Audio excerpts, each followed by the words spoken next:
वैसे तो बीएफएम के केस में पूरा का पूरा जो मॉड्यूल बी है काफी ज्यादा इंपॉर्टेंट है। I always say module B का मतलब है लगभग आपका 50% सिलेबस कवर हो जाता है, because module B is very much related to module D. तो अगर मॉड्यूल बी हो जाता है तो मॉड्यूल डी भी कुछ हद तक आपका कवर हो जाएगा। और उसमें भी जो बेसल 3 की गाइडलाइंस है, बेसल 3 से रिलेटेड जो क्वेश्चंस हैं वो काफी ज्यादा इंपॉर्टेंट है। सो मेक श्योर कि वीडियो तो को एंड तक जरूर गो थ्रू करें, because through this question will try to explore each and everything. तो कम से कम 2 पार्ट्स इस वीडियो के रहेंगे, तो उनको जरूर गो थ्रू करना। एंड मेक श्योर कि आप हमारे अर्ली बर्ड पैक को जरूर सब्सक्राइब कर ले, बिकॉज इसमें आपको कॉम्प्रिहेंसिव स्ट्रक्चर मिल जाता है ए टू जेड सब चीजों का। So do enrol right now and start preparing for the same. तो चाहे फुल कोर्स वीडियोस हैं, केस स्टडी वीडियोस हैं, चैप्टर वाइज क्वेश्चन वीडियोस हैं, चैप्टर वाइज प्रोफेसर क्वेश्चंस हैं, mock test, mega mock test, each and everything will be covered. So do enrol right now. Simple सा process है, आपको free of cost sign up करना है हमारी website के ऊपर, या सिंपली व्हाट्सअप कर दीजिए राइटिंग सी अभी early bird, and I will B sharing all the details to you, right? So let's start the session. Question number 1 here, it says a bank in India is structuring its capital base to comply with the domestic regulations. It has successfully issued the PNCPS, that is a perpetual non-cumulative preference shares amounting 1.8% of its total risk-weighted assets. According to the guidelines presented, what is the correct regulatory treatment for the full amount of these issued PNCPS? तो पूरा का पूरा जो amount पीएनसीपीएस में issue किया गया उसका कैसे ट्रीटमेंट होगा उसके बारे में हमने बताना है। The entire The entire 1.8% can be included under the additional tier 1, as PNCPS are a core component of the tier 1. Only 1.5% of the PNCPS can be included in additional tier 1. The excess amount of 0.3% cannot be included in any part of the regulatory capital. The entire 1.8% is classified as tier 2 as it exceeds the specified limit and additional tier 1 instruments. 1.5% RWA's worth of PNCPS can be included in additional tier 1, with the remaining 0.3% eligible for inclusion in the tier 2 capital. So which one is going to be the correct answer? देखो पूरा का पूरा amount तो हम शामिल नहीं कर सकते, 1.8% है तो उसको हम नहीं शामिल कर सकते टीयर 1 कैपिटल में, because let me tell you, if we are talking about the tier 1 capital, जिसको कि कोर कैपिटल या गोइंग कंसर्न कैपिटल भी कहा जाता है, क्या कहा जाता है? We say it to be the going concern capital. सबसे ज्यादा लिक्विड फॉर्म होती है ये कैपिटल की, एंड इसी को हम कोर कैपिटल के नाम से भी जानते हैं। We also say this to be the core capital, right? अब इसके दो कंपोनेंट हैं, one it's related to the CET 1, that is common equity tier 1 capital, and दूसरा होता है एडिशनल टीयर 1 कैपिटल। ये दो कंपोनेंट होते हैं। अब यहाँ पर अब पर्टिकुलरली अगर हम बात करें सीईटी 1 की, तो इंडियन रेगुलेटर के हिसाब से debt is to be maintained at 5.5%, right? और 81 मैक्सिमम जो होता है date is to be maintained at 1.5% maximum, किसका? रिस्क वेड एसेट्स का। अब इस केस में कितना मेंटेन कर रहे हैं हम? Now in this scenario we are maintaining it to be 1.8%, जो कि अलाउड ही नहीं है। तो 1.5% जो है सिर्फ और सिर्फ वो रिटेन कर सकते हैं हम किसमें? सीईटी 1 में, सॉरी एडिशनल टीयर 1 में। और जो एडिशनल होगा इससे ऊपर का 0.3% होगा, debt will go to the tier 2 capital, वो टीयर 2 कैपिटल में जाएगा, राइट? तो यहां पर हमारे पास अकॉर्डिंगली वी लुक एट, तो ऑप्शन डी जो है that is the correct answer, that 1.5% of the risk-weighted assets worth of PNCPS can be included in the additional tier 1, and with the remaining 0.3% eligible for the inclusion in tier 2 capital, right? So option D is the correct answer here. So that is going to be the correct answer. ठीक है, अभी चलते हैं question number 2 की तरफ। It says Basel I Accord was significantly amended in 1996, well before the comprehensive overhaul of Basel II. This amendment was a direct response to growing concerns about specific type of risk that the regional accord did not explicitly capitalize. What was the primary focus of this amendment in 1996, and how did it change the capital requirement formula? So it introduced, option A कह रहा है, it introduced capital charge for the operational risk after several high profile internal control failures. ठीक है, तो काफी control failures हो गए थे, तो उसके बाद इन्होंने बोला कि कौन सा कैपिटल चार्ज हो गया, ऑपरेशनल रिस्क के लिए आपने कैपिटल चार्ज मेंटेन करना शुरू कर दिया, and changing the formula of the capital equal to 8% into credit risk plus the operational risk. Second it says, अब यहां पर if we talk about the option A, ये इनकरेक्ट है। क्यों इनकरेक्ट है? बिकॉज जो कैपिटल चार्ज आपका operational risk के लिए था वो एक की फीचर था बेसल 2A कोड का, 1996 अमेंडमेंट का नहीं था वो, राइट? तो definitely option A is not the correct answer. Option B की तरफ चलते हैं। It provided an explicit capital cushion for the market risk, right, arising from the banks trading activities. तो पर्टिकुलरली यही हुआ था 1996 में, जो बीसीबीएस है, Basel committee on banking supervision है, उन्होंने पब्लिश की थी amendment to provide an explicit capital cushion for the price risk, क्योंकि बैंक एक्सपोज थे, क्योंकि वो ट्रेडिंग एक्टिविटीज में लगे हुए थे, राइट? एंड यही मेन चीज किसकी डेफिनेशन है? मार्केट रिस्क की डेफिनेशन है। एंड फर्दर जो फॉर्मूला था वो भी इवॉल्व हुआ, लाइक, एंड फर्दर वो फॉर्मूला क्या हो गया? जो मिनिमम कैपिटल रेशियो थी उसमें credit risk plus market risk दोनों ऐड कर दिए गए।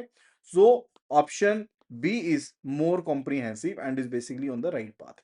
So option B is the correct answer here. Okay, now let's move to question number 3. It says a bank is utilizing the standardized approach for credit risk. Standardized approach को use कर रहा है for the credit risk purposes. तीन approaches होती हैं, उनके बारे में बात करेंगे. It has extended a loan of rupees 75 lakh for purchase of residential house. The borrower has made a down payment such as the LTV ratio is 85%. And according to the rationalized risk weight guidelines for residential housing loans, what specific risk weight must the bank apply to this exposure? We need to answer accordingly. So as I was telling you कि Basel norms के under तीन तरह के approaches हैं हमारे पास। मैं आपको detail में बता देता हूँ पहले, उसके बाद will be going back to the question. One, it is related to the SA, that is the standardised approach. ये होती है स्टैंडर्डाइज्ड अप्रोच। दूसरी होती है FIRB। FIRB, this is foundation internal rating based approach. Third जो है that is AIRB, that is advanced internal rating based approach is there. ठीक है। अब यहां पर स्टैंडर्डाइज अप्रोच के केस में रिस्क वेटेज जो होती है वो असाइन की जाती है, that is assigned, and external credit rating के हिसाब से रिस्क वेटेज असाइन होगी। एंड लेट्स से एक लोन दिया 1 करोड़ का, ठीक है, एंड उसकी रिस्क वेटेज है 125%। तो रिस्क वेटेड एसेट कितना बन जाएगा? It will be 1.25 crore. And उसके अकॉर्डिंग अब आपको कैपिटल जो होगी वो मेंटेन करनी पड़ेगी, right? And in case of the FIRB approach, जो foundation internal rating based approach है, इस केस में जो बैंक है वो प्रोबेबिलिटी ऑफ डिफॉल्ट को कैलकुलेट करता है, प्रोबेबिलिटी ऑफ डिफॉल्ट को कैलकुलेट करता है। एंड जो बाकी फैक्टर्स होते हैं like LGD, loss given default, right, exposure at default, right, and for the maturity, these are being calculated prescribed by the regulator. ये regulator prescribe करेगा. So these three factors are prescribed by the regulator. And ये जो probability of default है, this is basically calculated or estimated by the bank itself. And when we are talking about the AIRB approach, इस case में दो main चीजें, सभी component कह लो वैसे, जैसे एक probability of default, फिर loss given default, right, and exposure at default, right, and maturity. तो ये कंपोनेंट सभी के सभी लगभग कौन मेजर करता है? बैंक ही मेजर करता है। काफी सोफिस्टिकेटेड बैंक्स ये सिस्टम इस्तेमाल कर सकते हैं RBI से अप्रूवल लेने के बाद। इवन जो ये वाला सिस्टम है इसके लिए भी RBI का अप्रूवल चाहिए। अदरवाइज मोस्टली कमर्शियल बैंक जो है वो क्या फॉलो करते हैं? स्टैंडर्डाइज्ड अप्रोच को फॉलो करते हैं, राइट? तो स्टैंडर्डाइज्ड अप्रोच सबसे ज्यादा इस्तेमाल किया जाने वाला तरीका है। अब इसमें क्राइसिल, केयर, आइक्रा, मूडीज, जो भी क्रेडिट रेटिंग एजेंसीज हैं वो रिस्क वेटेड परसेंटेज को असाइन करती हैं। बेसिकली ये RBI प्रोवाइड करेगा, राइट? RBI प्रोवाइड करता है। लोन कैटेगरी के हिसाब से भी जो रिस्क वेटेड एसेट परसेंटेज होती है वो प्रोवाइड की जाती है। Now in this question we are particularly talking about the residential property. Residential property की बात करें and specifically we are talking about the LTV ratio over here. तो इस केस में क्या रहेगा? जो स्टैंडर्डाइज अप्रोच के अकॉर्डिंग भी रहता है, तो LTV ज्यादा है तो ज्यादा रिस्की है, या LTV कम है तो कम रिस्की है? Definitely if LTV is more, अगर LTV ज्यादा है तो रिस्क जो होगा वो भी ज्यादा रहेगा, एंड कैपिटल जो रहेगी वो भी ज्यादा मेंटेन करनी पड़ेगी। वहीं पर अगर LTV कम है, लोन टू वैल्यू रेशियो कम है, तो डेफिनेटली रिस्क भी कम है और कैपिटल जो मेंटेन करनी पड़ेगी वो भी कम मेंटेन करनी पड़ेगी, राइट? अब इस केस में क्या है? एक सिंपल सा चार्ट टेबल है। We can basically B relying upon the same. Let's say individual हम हाउसिंग लोन की बात करते हैं, where the LTV ratio is first of all the case is lesser than 80% or equal to 80%.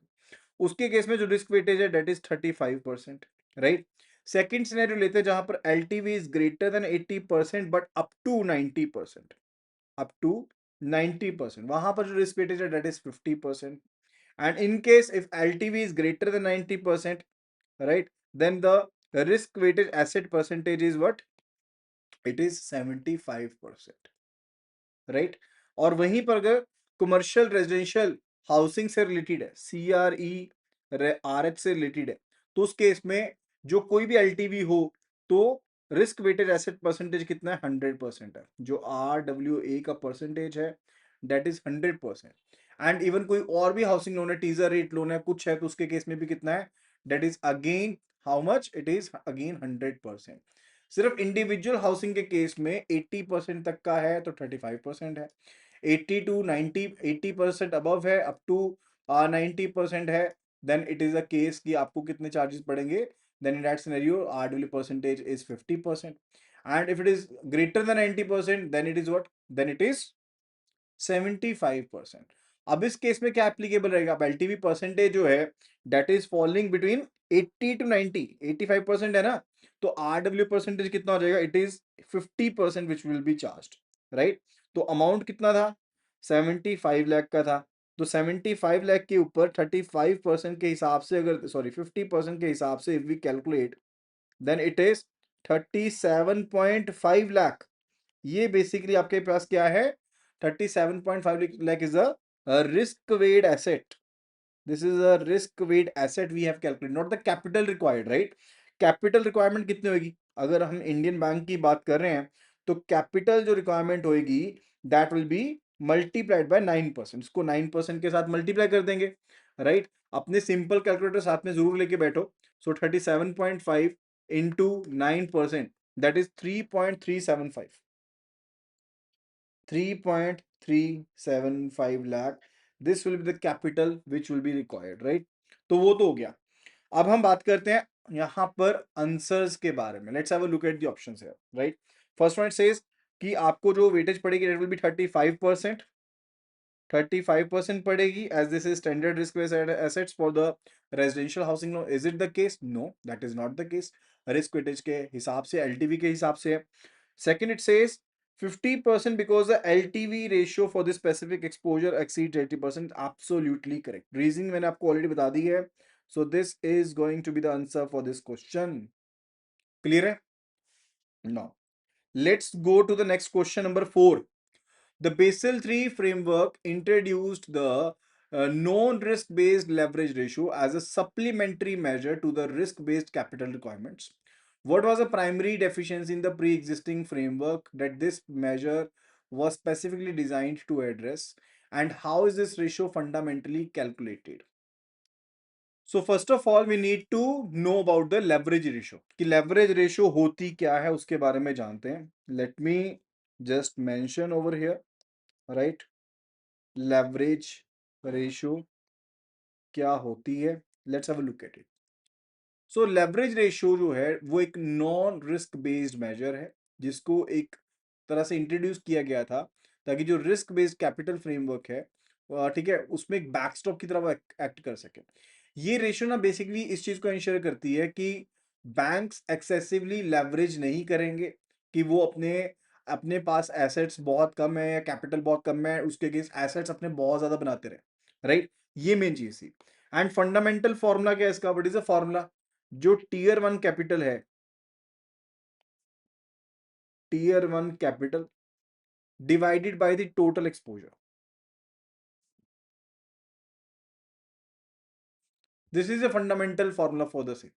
So main objective क्या है? कि excessive leverage से बचाना ताकि ओवर डिपेंडेंस ना हो जाए बैंक की डेप्ट के ऊपर। ये ना हो बैंक जो है वो यहां से लोन ले और यहां पर खुद बैठे हैं एज ए इंटरमीडियरी और फर्दर आगे लेंडिंग करते रहे, ऐसा ना हो।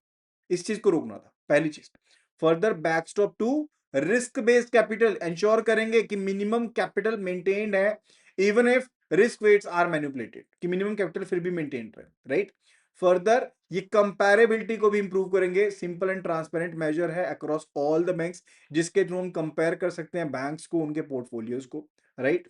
अब इसमें देखो, if we talk about the formula itself, तो फर्स्ट टर्म जो है that's basically we are let's say talking about the numerator. तो न्यूमरेटर में क्या क्या चीजें, टीयर वन कैपिटल है, सो इसका मतलब है कि इसमें या तो सीईटी वन कैपिटल है, ये right, and for the AT one capital, that is it, यही चीज है, राइट।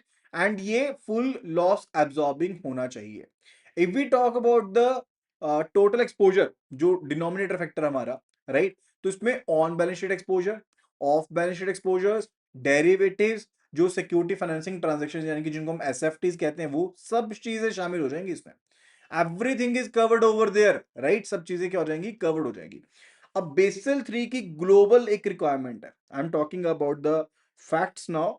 सो हम यहां पर बात करने वाले हैं एक ग्लोबल ग्लोबल रिक्वायरमेंट के बारे में, जो बेसल 3 की एक ग्लोबल रिक्वायरमेंट है रिलेटेड टू लेवरेज रेशियो। ये सभी इंटरनेशनली जो एक्टिव बैंक्स हैं उनके ऊपर अप्लाई होती है कि मिनिमम लेवरेज रेशियो जो मिनिमम मेंटेन करनी है, कम से कम 3% की लेवरेज रेशियो आपको मेंटेन करनी ही पड़ेगी। ये सभी के लिए बेसिकली मैंडेटरी है। And if we talk about the Indian banks, if we talk about the Indian banks, right, तो इंडिया के रेगुलेटर ने थोड़ी सी बढ़ा दी, यानी कि जो डोमेस्टिकली सिस्टमेटिकली आपके इंपॉर्टेंट बैंक है, राइट, जो डोमेस्टिक सिस्टमेटिकली इंपॉर्टेंट बैंक है, डीएसआईबी जिनको हम कहते हैं, उसके लिए मिनिमम जो लेवरेज रेशियो चाहिए दैट इज 4.5%। एंड बाकी जो एससीबीज हैं, स्केड्यूल्ड कमर्शियल बैंक्स जो बाकी के हैं, उनके लिए मिनिमम ये 3.5% चाहिए। तो यहां पर आरबीआई ने एक हायर लेवरेज रेशियो को बनाने के लिए बोला है, राइट। एंड बैंक्स को पब्लिकली डिस्क्लोज भी करना पड़ेगा क्वार्टरली बेसिस पर under the Basel 3 pillar 3, right. वो उनको डिस्क्लोज करना पड़ेगा कि उनकी क्वार्टरली लेवरेज रेशियो कितनी है, that is also to be looked into. ठीक है जी, चलो अभी चलते हैं क्वेश्चन पर वापस एंड आंसर करते हैं इसके ऑप्शंस को देखते हुए। It was designed to counter the build-up excessive leverage, which occurred even when showed strong risk-based capital ratios. It is calculated as tier 1 capital divided by the total on and off balance sheet exposures. So option A is correct, right? Definitely it is the correct answer. Option A जो बिल्कुल सही answer है, formula भी बिल्कुल सही बताया गया, everything is correct, so option A is the correct answer here. बाकी सारी explanation already I have given to you. I hope that you must have learned the concept for this. Now let's move to the question number 5.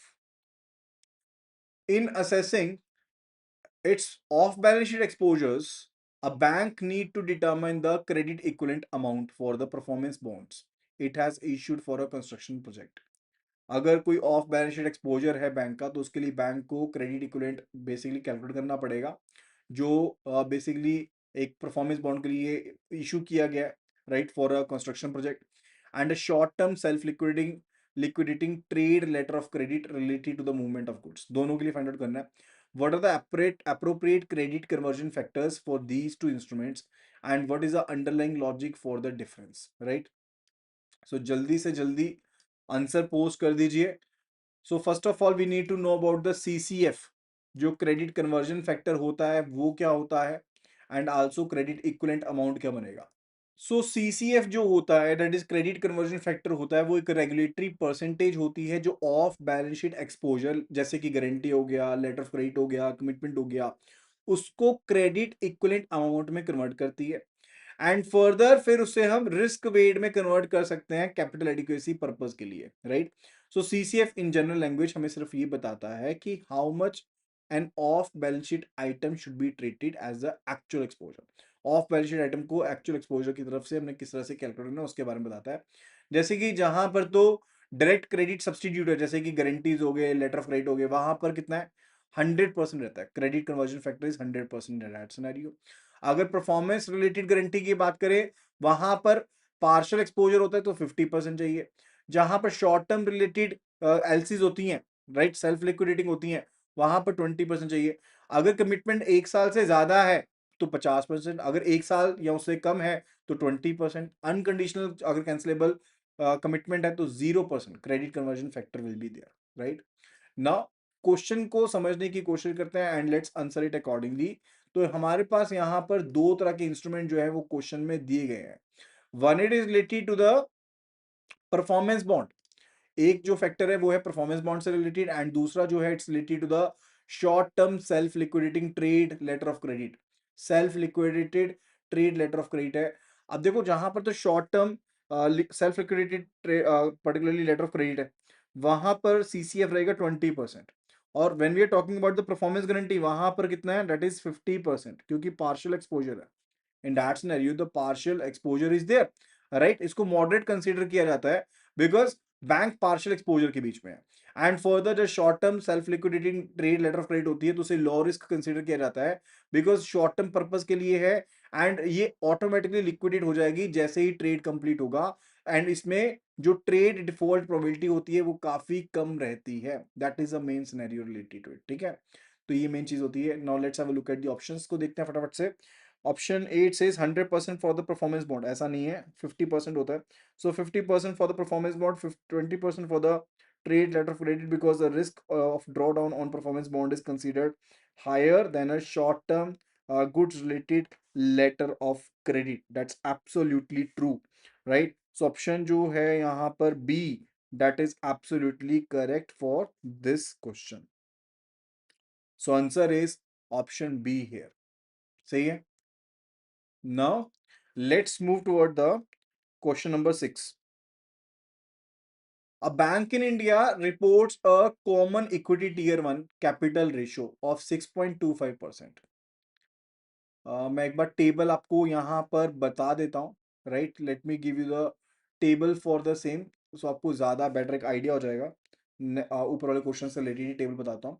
सो सी, जहाँ पर तो direct credit substitute है, where we are saying कि direct credit का substitute है,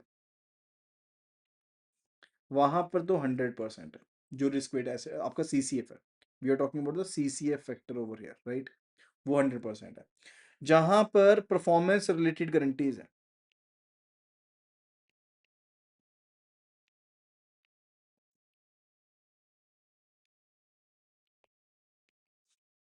वहां पर हो गया 50%, ठीक है जी। जहां पर शॉर्ट टर्म ट्रेड है,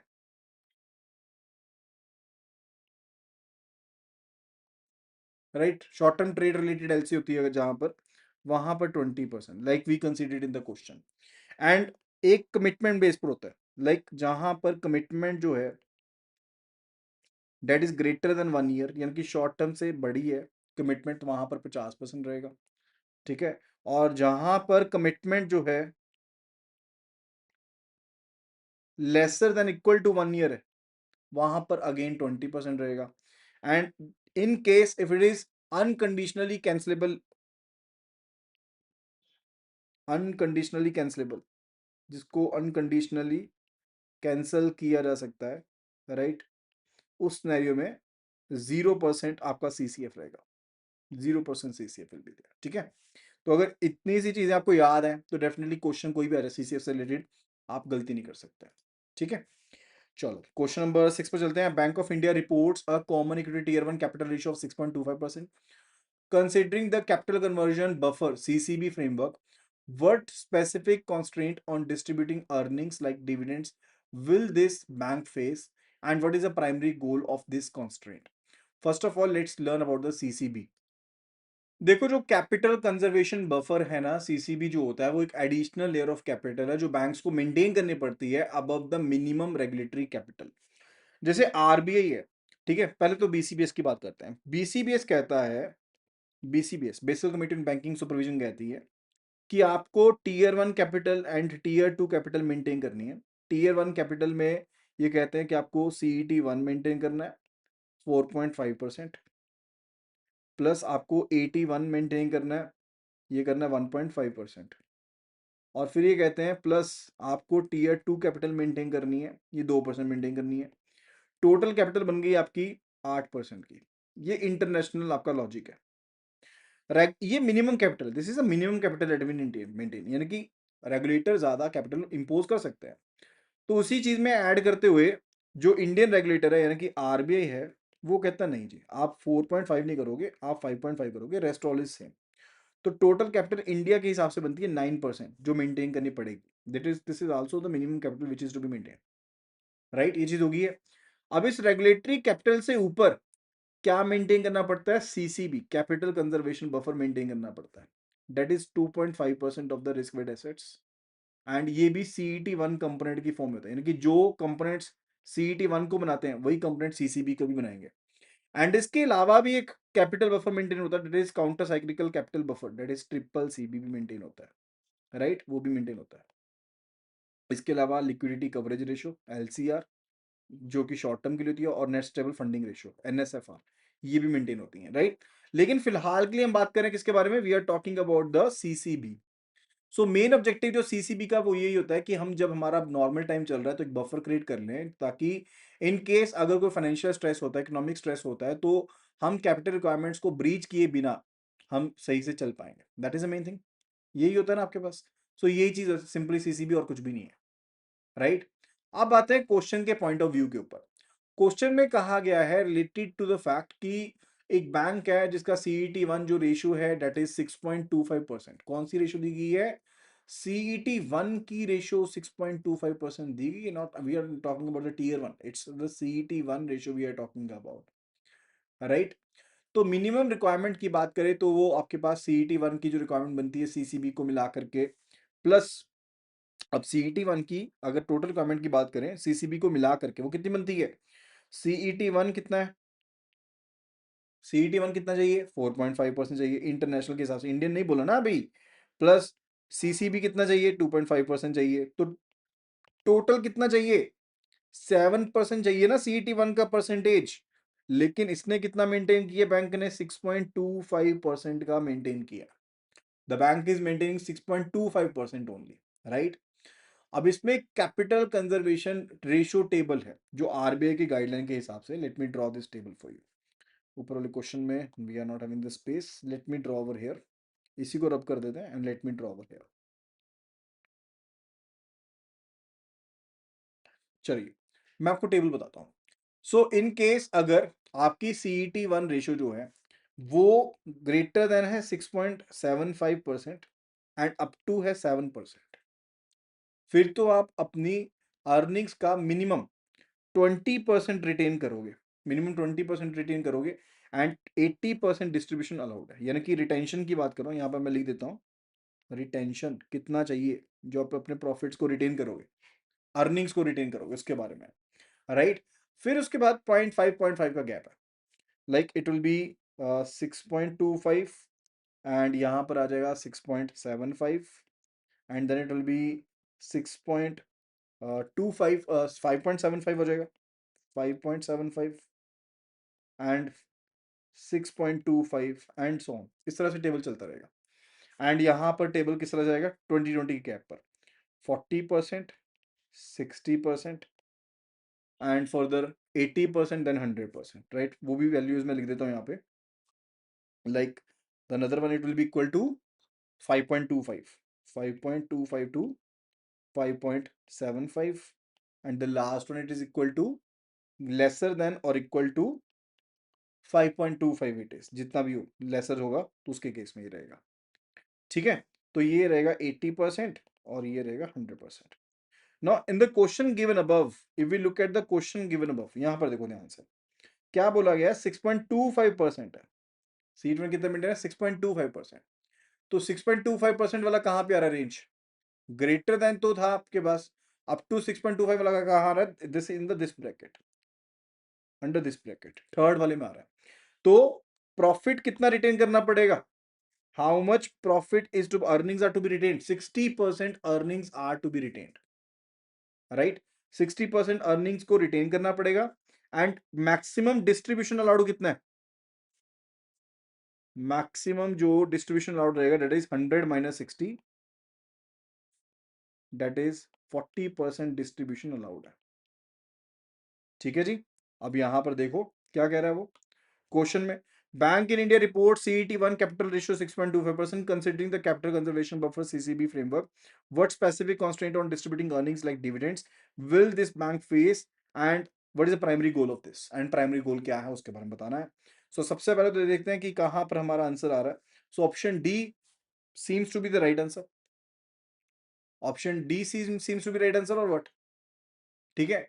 तो कौन सा आंसर बन रहा है यहाँ पर इस केस में, अब in this scenario if you look at 60% जो है आपको प्रॉफिट जो है वो रिटेन करना पड़ेगा।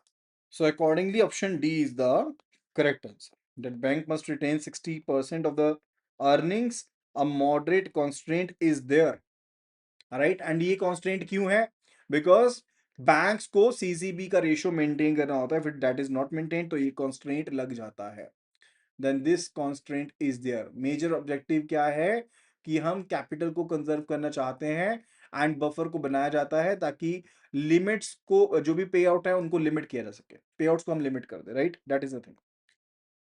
Now let's move to the question number 7. It says Pillar 3 of the Basel II Accord, market discipline is intended to reinforce the minimum capital and supervisory review pillars. What is the fundamental mechanism through which the Pillar 3 operates, and what specific disclosures are mandated at a higher frequency than the standard semi-annual basis? So first of all, let's understand about the third pillar. So the point is कि market discipline को बढ़ाने के लिए और transparency को promote करने के लिए बैंक्स को डिस्क्लोज करनी पड़ती है कुछ एक डिटेल्स, जैसे कि रिस्क एक्सपोजर से रिलेटेड या फिर रिस्क असेसमेंट प्रोसेस क्या यूज कर रहे हो, कैपिटल एडिक्वेसी है कि नहीं है, रेमुनरेशन की कैसी प्रैक्टिसेस हैं, लेवरेज कितना है आपका, लिक्विडिटी कितनी मेंटेन्ड है। इससे जो इन्वेस्टर्स हैं या जो एनालिस्ट होते हैं, रेगुलेटर होते हैं, वो एक इन्फॉर्म्ड डिसीजन ले सकते हैं, राइट? अब बेसिकली जो की कैपिटल आपके रिस्क मेट्रिक्स होते हैं उनको क्वार्टरली बेसिस पर आप डिस्क्लोज करते हो, और जहां पर लेट्स से कुछ एक डिटेल डिस्क्लोजर्स होते हैं वो सेमी एनुअली या एनुअल बेसिस पे की जाती है, राइट? एंड डिस्क्लोजर कहाँ पे होता है? बैंक की वेबसाइट के ऊपर या एनुअल रिपोर्ट्स में you can be disclosing the things, right? And standard disclosure format होता है, लाइक बेसल 3 खुद प्रिस्क्राइब करता है स्टैंडर्ड टेम्पलेट को, टैबलेट्स बताता है फॉर कंसिस्टेंसी, ताकि जो कंपेरेबिलिटी हो वो हो पाए across the different banks, right? तो इसमें जो कैपिटल डिस्क्लोजर टेम्पलेट है वो भी शामिल है, एलसीआर का डिस्क्लोजर टेम्पलेट शामिल है। That is the main thing related to it. अब क्वेश्चन पर वापस आते हैं। अब क्वेश्चन कह रहा है कि पिलर 3 जो है मार्केट डिसिप्लिन जो है इंटेंडेड करता है कि रीइंफोर्स करता है, बिकॉज ये सपोर्ट करता है किसको? पिलर 1 को एंड पिलर 2 को। पिलर 1 जो है that is related to what? Pillar 1 is related to the minimum capital requirement, right? Pillar 2 जो है वो सुपरवाइजरी रिव्यू प्रोसेस के साथ रिलेटेड है। तो पिलर 3 जो कि मार्केट डिसिप्लिन के साथ रिलेटेड है वो बेसिकली सपोर्ट करता है पिलर 1 को एंड पिलर 2 को सपोर्ट करता है, राइट? अब पिलर 3 में बहुत से ऐसे डिस्क्लोजर्स होते हैं जहां पर क्वार्टरली डिस्क्लोजर रिक्वायर्ड होता है, लाइक कैपिटल रेशियो से रिलेटेड। मैं लिख देता हूं एक बार।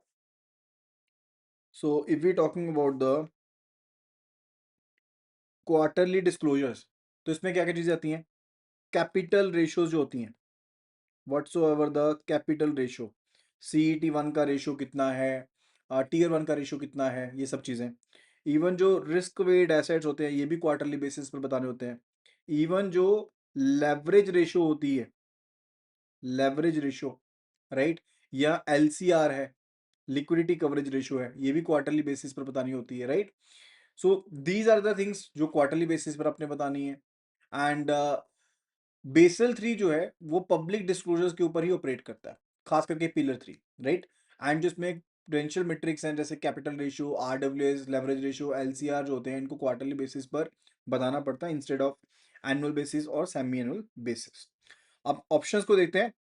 It works by having regulators publish a risk score for each bank, which pressures them to improve. Disclosure related to operational risk events must be made quarterly. It requires banks to obtain disclose credit ratings for all the asset classes, allowing the market to react. All disclosures must be made quarterly. It enables market participants to assess the bank's risk and capital adequacy through enhanced disclosure, creating pressure from prudent behavior. Disclosures on capital adequacy and credit risk are required quarterly.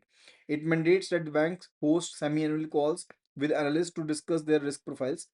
Only disclosures about changes in senior management are required quarterly. So which is going to be the correct answer here? Definitely option A तो correct answer नहीं है।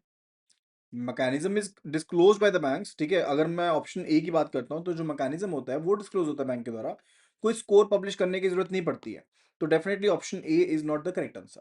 If you talking about option B, तो pillar 3 के according क्या होता है कि आप बैंक की अपनी रिस्क प्रोफाइल को डिस्क्लोज करना है एंड कैपिटल को डिस्क्लोज करना है, क्रेडिट रेटिंग नहीं लेनी सभी एसेट्स की, वो नहीं है उसका फंडा, right?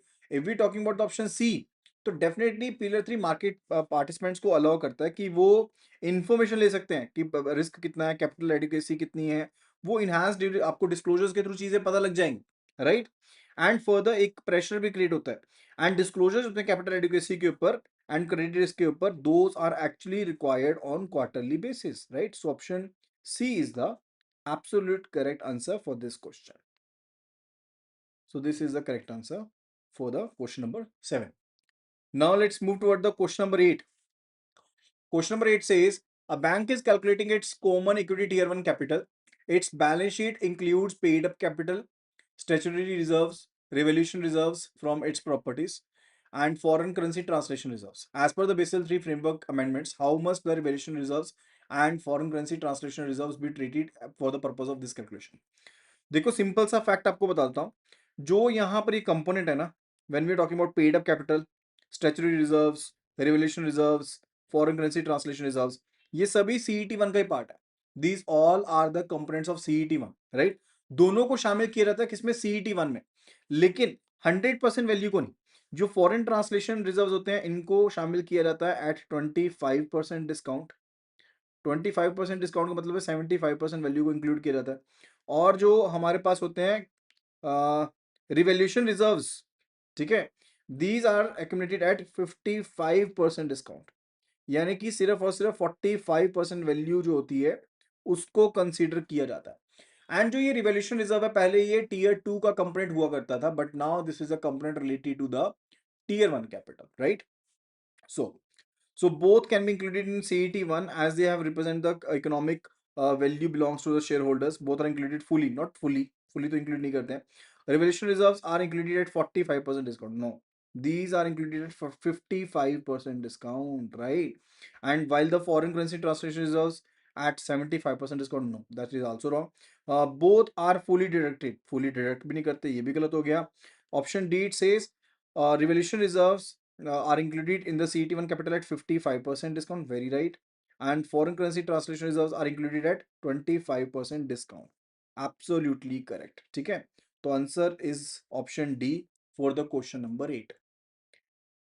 After that, it's the question number 9. It says when comparing the regulatory capital requirements set by the Basel Committee on Banking Supervision with those mandated by the Reserve Bank of India, a key difference emerges.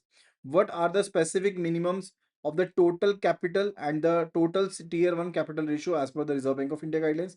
And what important regulatory principle does this difference exemplify? RBI requires 8% CRAR. ये कह रहा है कि RBI चाहती है कि 8% CRAR maintain हो, 6% tier 1 maintain हो, which is identical to BCBS. ऐसा तो नहीं है.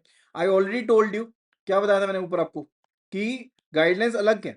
बीसीबीएस क्या कहता है? बीसीबीएस का लिखते हैं फंडा, यहां पर लिखते हैं हम, लेट्स से सीईटी 1, और फिर आ गई 81, and then tier 2 capital. Tier 2 capital. As per the BCBS, if we talk about, CET1 is 4.5%, 81 is 1.5%, right? And Tier 2 is 2%. And if we talk about the Reserve Bank of India, तो इनके हिसाब से कितनी है? As per them, the CET1 is 5.5%, 81 is 1.5%, and Tier 2 is 2%. So CET1 if we talk about, ठीक है, RBI के case में CET1 कितनी बनती है? It is 7%.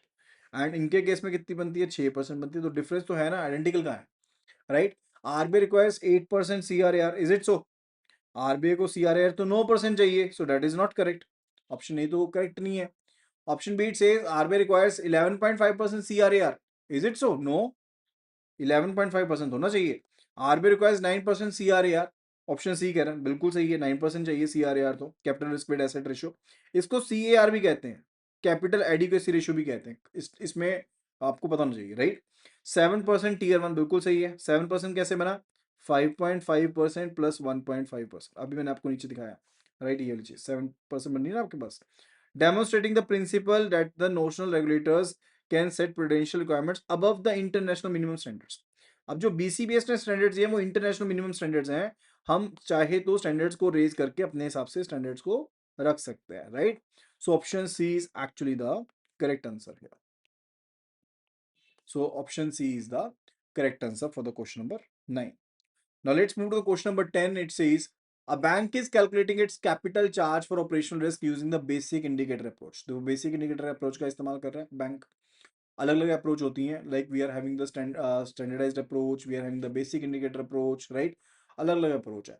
तो banks gross income for the last 3 year was 4,000 crore, 4,500 crore, 5,000 crores. However, in the most recent year, the income figures included a substantial profit from the sale of securities were held till maturity category.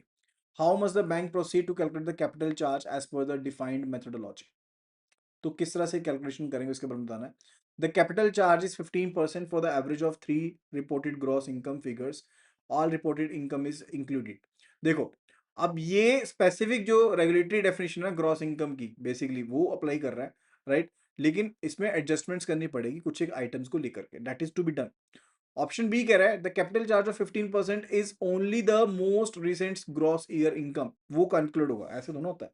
Basic indicator approach के case में simple सा फंडा होता है that you calculate the average for the 3 gross incomes, right. Gross income जो year 1 की है, gross income year 2 की है, प्लस ग्रॉस इनकम ईयर 3 की है, जो पॉजिटिव इनकम है, and divided by 3 multiplied by alpha. Alpha जो है फिक्स्ड है, 15% की वैल्यू है, राइट। तो लेकिन ऑप्शन ए करेक्ट नहीं है, बिकॉज यहां पर कहा गया कि पर्टिकुलरली क्या included a substantial profit from the sale of securities. आपने जो सिक्योरिटीज रखी थी एचटीएम कैटेगरी में, हेल्ड टिल मैच्योरिटी बेसिस के ऊपर उनको बेचा है, उनका प्रॉफिट है, उसको भी तो एडजस्ट करना है। Option she says the capital charge is 15% of the 3 year average gross income, but the definition of gross income for this purpose requires excluding items like profit from the sale of the HTM securities before averaging. Absolutely true. Absolutely true, right? So option C will be the correct answer. Option C जो है that is going to be the correct answer here. ठीक है, अब इसके base पर if you want me to cover a numerical question, just do WhatsApp numerical and I'll be covering it in the next video. So that will be all related to this video. I hope that you must have enjoyed the session. The question number 11 over here, it says the Basel II framework was created to overcome significant flaws in Basel I, one of which was it inadvertently encouraged regulatory arbitrage. Which specific characteristic of the Basel I framework was a primary cause of this arbitrage, and how did Basel II's objective aim to correct this? Right? तो Basel one में क्या दिक्कत थी उसके बारे में बताना है, किस तरह से करेक्ट हुई उसके बारे में वी विल बी आंसरिंग। सो जल्दी से जल्दी ऑप्शंस को गो थ्रू करते हैं यहाँ पर। Option number 1 it says Basel one's single 8% capital ratio was seen too high, leading banks to hide risk. Basel II lowered the ratio but expanded the risks covered. This is not the correct because Basel II ने lower नहीं किया था minimum ratio को, it maintained it, right. लेकिन complex calculations जरूर इसमें add कर दी थी for the RWA calculations, right. तो definitely option A is not correct. Basel One's lack of market risk charge led banks to shift risk to their trading books. Basel II corrected this with the 1996 amendment. अगर आपने पिछला video go through किया, I told you that market risk amendment was very much important, लेकिन वो ज्यादा fundamental driver था for the entire Basel two overall, right. क्योंकि credit risk जो सेंसिटिविटी थी वो प्रॉपरली चेक नहीं की जा रही थी। So that's definitely option B is also not the correct. Option C it says Basel One's broad rush approach to credit risk, which was not sufficiently risk sensitive, incentivized decisions based on regulations rather than economics. Basel to aim to introduce a more risk sensitive framework and promote stronger risk management. So definitely that was the case. Particularly क्या था कि Basel one को revise किया गया कि credit risk जो assessment की जा रही थी ना बेसल वन में, वो रिस्क सेंसिटिव नहीं थी। लाइक गधा घोड़ा एक समान था। 100 करोड़ का लोन बैंक ने नहीं किया, वो भी सही। 100 करोड़ का लोन बैंक भी नहीं किया, वो भी सही। दोनों को इक्वल काउंट किया जाता था। सेंसिटिविटी की तरफ जोर नहीं दिया गया था बेसल वन में, लेकिन बेसल टू में दिया गया। सो जो लैक ऑफ सेंसिटिविटी थी डेट वाज एक्चुअली देयर, ठीक है, जो बेसिकली जिसको हम कह सकते हैं कि रेगुलेटरी आर्बिट्रेज था। सो फंडामेंटल ऑब्जेक्टिव जो बेसल टू का था वो ये था कि एक ऐसा हमने रिस्क सेंसिटिव फ्रेमवर्क बनाना है जिसके थ्रू हम स्ट्रॉन्गर रिस्क मैनेजमेंट प्रैक्टिसेस को अडॉप्ट कर सकते हैं। So option C is actually correct. So option C is the correct answer here. Now let's move to the question number 12। It says the liquidity coverage ratio framework, that is LCR framework, classifies assets that can be used to meet the liquidity needs to into different levels of the HQLS. ठीक है, HQLS के अलग अलग आपके level हैं, like level 1, level 2, right? And how does this framework treat level 1 assets versus level 2B assets in terms of valuation and composition within the total HQLS stock? तो एचकेएल stock में इनकी क्या भागीदारी हो सकती है, उसके बारे में we need to answer about it. अब एचकेएल एक्चुअल में होते क्या है, these are the high quality liquid assets. HKL को हम डिफाइन कर सकते हैं जिनको हम इमीडिएटली कन्वर्ट कर सकते हैं कैश में, that is a HQLA. And Basel 3 का जो एलसीआर है उसके बारे में आपको थोड़ा सा बता देता हूँ because it is important to know, बाकी हम आगे जब उसके बेस पर एक्चुअल में क्वेश्चंस आएंगे तो we will be discussing. LCR जो होता है that is actually equal to stock of HQLS, यानी कि जो आपके पास हाई क्वालिटी लिक्विडिटी एसेट के स्टॉक हैं वो हो जाएंगे, एंड डिवाइडेड बाय जो आपके टोटल नेट कैश फ्लोज होने वाले, क्योंकि एलसीआर ना शॉर्ट टर्म के लिए होता है। So basically short term resilience के लिए होता है कि 30 दिन की जो भी आपके नेट कैश आउटफ्लोज हैं उसको कवर करने के लिए आपके पास कम से कम हाई क्वालिटी लिक्विडिटी एसेट्स होने चाहिए। सो टोटल जो आपका नेट कैश आउटफ्लो है, नेट कैश आउटफ्लो है ओवर 30 डेज, अगले 30 दिन को लेकर के वो मैंडेटरी है कि आपका एलसीआर मस्ट बी एटलीस्ट 100% और मोर, राइट। अब आपके पास एचक्यूएलए के अलग अलग टाइप्स होते हैं, like we are having the level 1 asset, ठीक है, लेवल 1 एसेट है। Further we are having the level 2 assets over there. Level 1 assets में जैसे कैश हो गया, जो रिजर्व बैंक ऑफ इंडिया के पास बैलेंस है वो हो गया, गवर्नमेंट सिक्योरिटीज होगी जिसमें कोई भी हेयर कट नहीं होगा, राइट। So let me write, in case of level 1 there is no haircut imposed, यानी कि जो वैल्यू है सो है, वही वैल्यू का इस्तेमाल हो जाएगा। फिर बात आती है लेवल 2 के बारे में। लेवल 2 को फर्दर सब कैटेगराइज किया गया है लेवल 2 ए में एंड लेवल 2 बी एसेट्स में। When we are talking about the level 2 A assets, तो इसमें जो हेयर कट है, राइट, दैट इज 15%। तो मैं यहाँ पर एच सी लिख देता हूँ, वो हेयर कट जो रहेगा 15% का रहता है। एंड ये टोटल कितना हो सकता है, मैक्सिमम 40% हो सकते हैं टोटल एचक्यूएल का। एच जो आपके लेवल 2 एसेट्स हैं, लेवल 2 ए, मैक्सिमम 40% हो सकते हैं टोटल एचक्यूएलए का, उससे ज्यादा नहीं रख सकते इनकी कंपोजिशन, ठीक है। यानी कि कंबाइंड जो लेवल रहेगा 2 ए का 2 बी का, वो मैक्सिमम कितना रहेगा, 40% रहेगा, ठीक है। Is that clear. देन उसके बाद बात आती है लेवल 2 बी की। लेवल 2 बी के केस में जो हेयर कट है वो 25 से 50% का हेयर कट हो सकता है, that can be there, right. Level 2 B assets के केस में 25 से 50% का हेयर कट हो सकता है। एंड इसकी जो मैक्सिमम कंपोजिशन है लेवल 2 बी की, वो 15% रहती है। सो 2 ए प्लस 2 बी की जो कंपोजिशन रहती है वो रहती है इतनी, और 2 बी की जो रहती है दैट इज 15% मैक्सिमम कंपोजिशन, ठीक है। That is the main thing related to it. अब क्वेश्चन का आंसर देखते हैं कि आप कर सकते हैं किससे नहीं कर सकते। ऑप्शंस की तरफ देखें, right? Option number one, it says level 1 assets are taken at full market value, while level 2B assets are subject to 15% haircut and can comprise of up to 40% of the HQLA stock, right? तो definitely इसमें तो mistake है, because जो आपका level 1 है उसके बारे में तो सही है, लेकिन लेवल 2 भी जो है वो तो 50% भी हो सकता है, उसमें 15% का थोड़ा ना। जो कैप है वो सही है कि ओवरऑल कैप जो है टू लेवल 2 एसेट्स की वो 40% की है, लेकिन स्पेसिफिक कैप जो 2 बी के ऊपर है दैट इज 15%, तो ये गलत हो गया। Level 1 assets are subject to 15% haircut, no, no haircut for level 1 assets, गलत हो गया। Level 1 assets are included without a haircut, while level 2 B assets are subject to minimum 50% haircut, ठीक है, and are capped at 15% of the total HQL stock. Everything is mentioned right over here.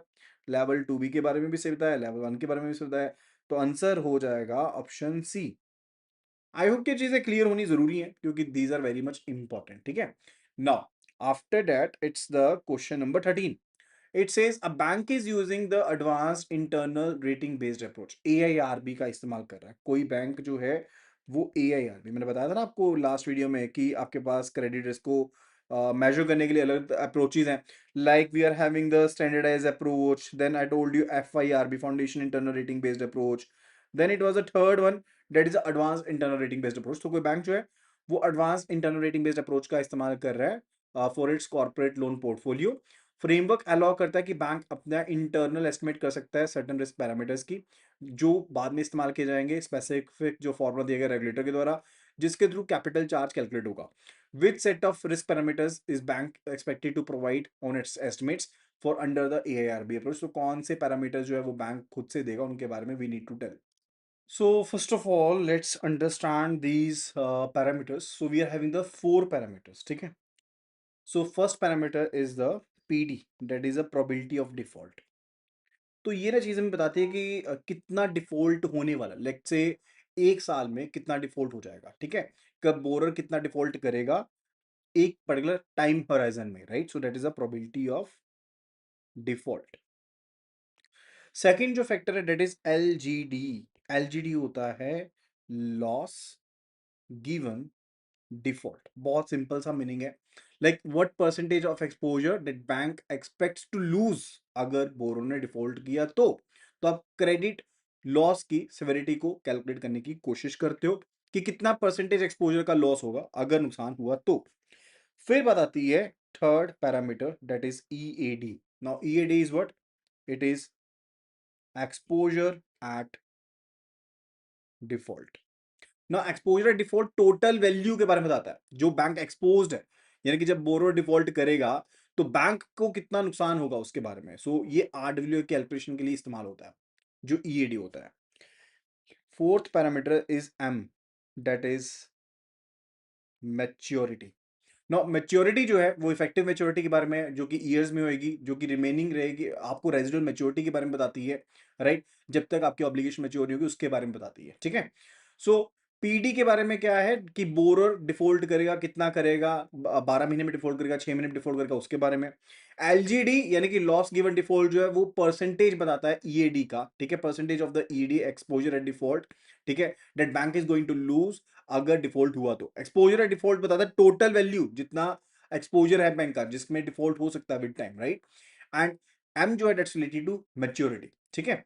Now जो आपके पास formula है that's basically different. अब purpose क्या है एआईआरबी का? ज्यादा रिस्क सेंसिटिव है, राइट? एंड ये इंकरेज करता है better internal risk management system के लिए, क्योंकि ज्यादा सारे पैरामीटर्स कौन दे रहा है?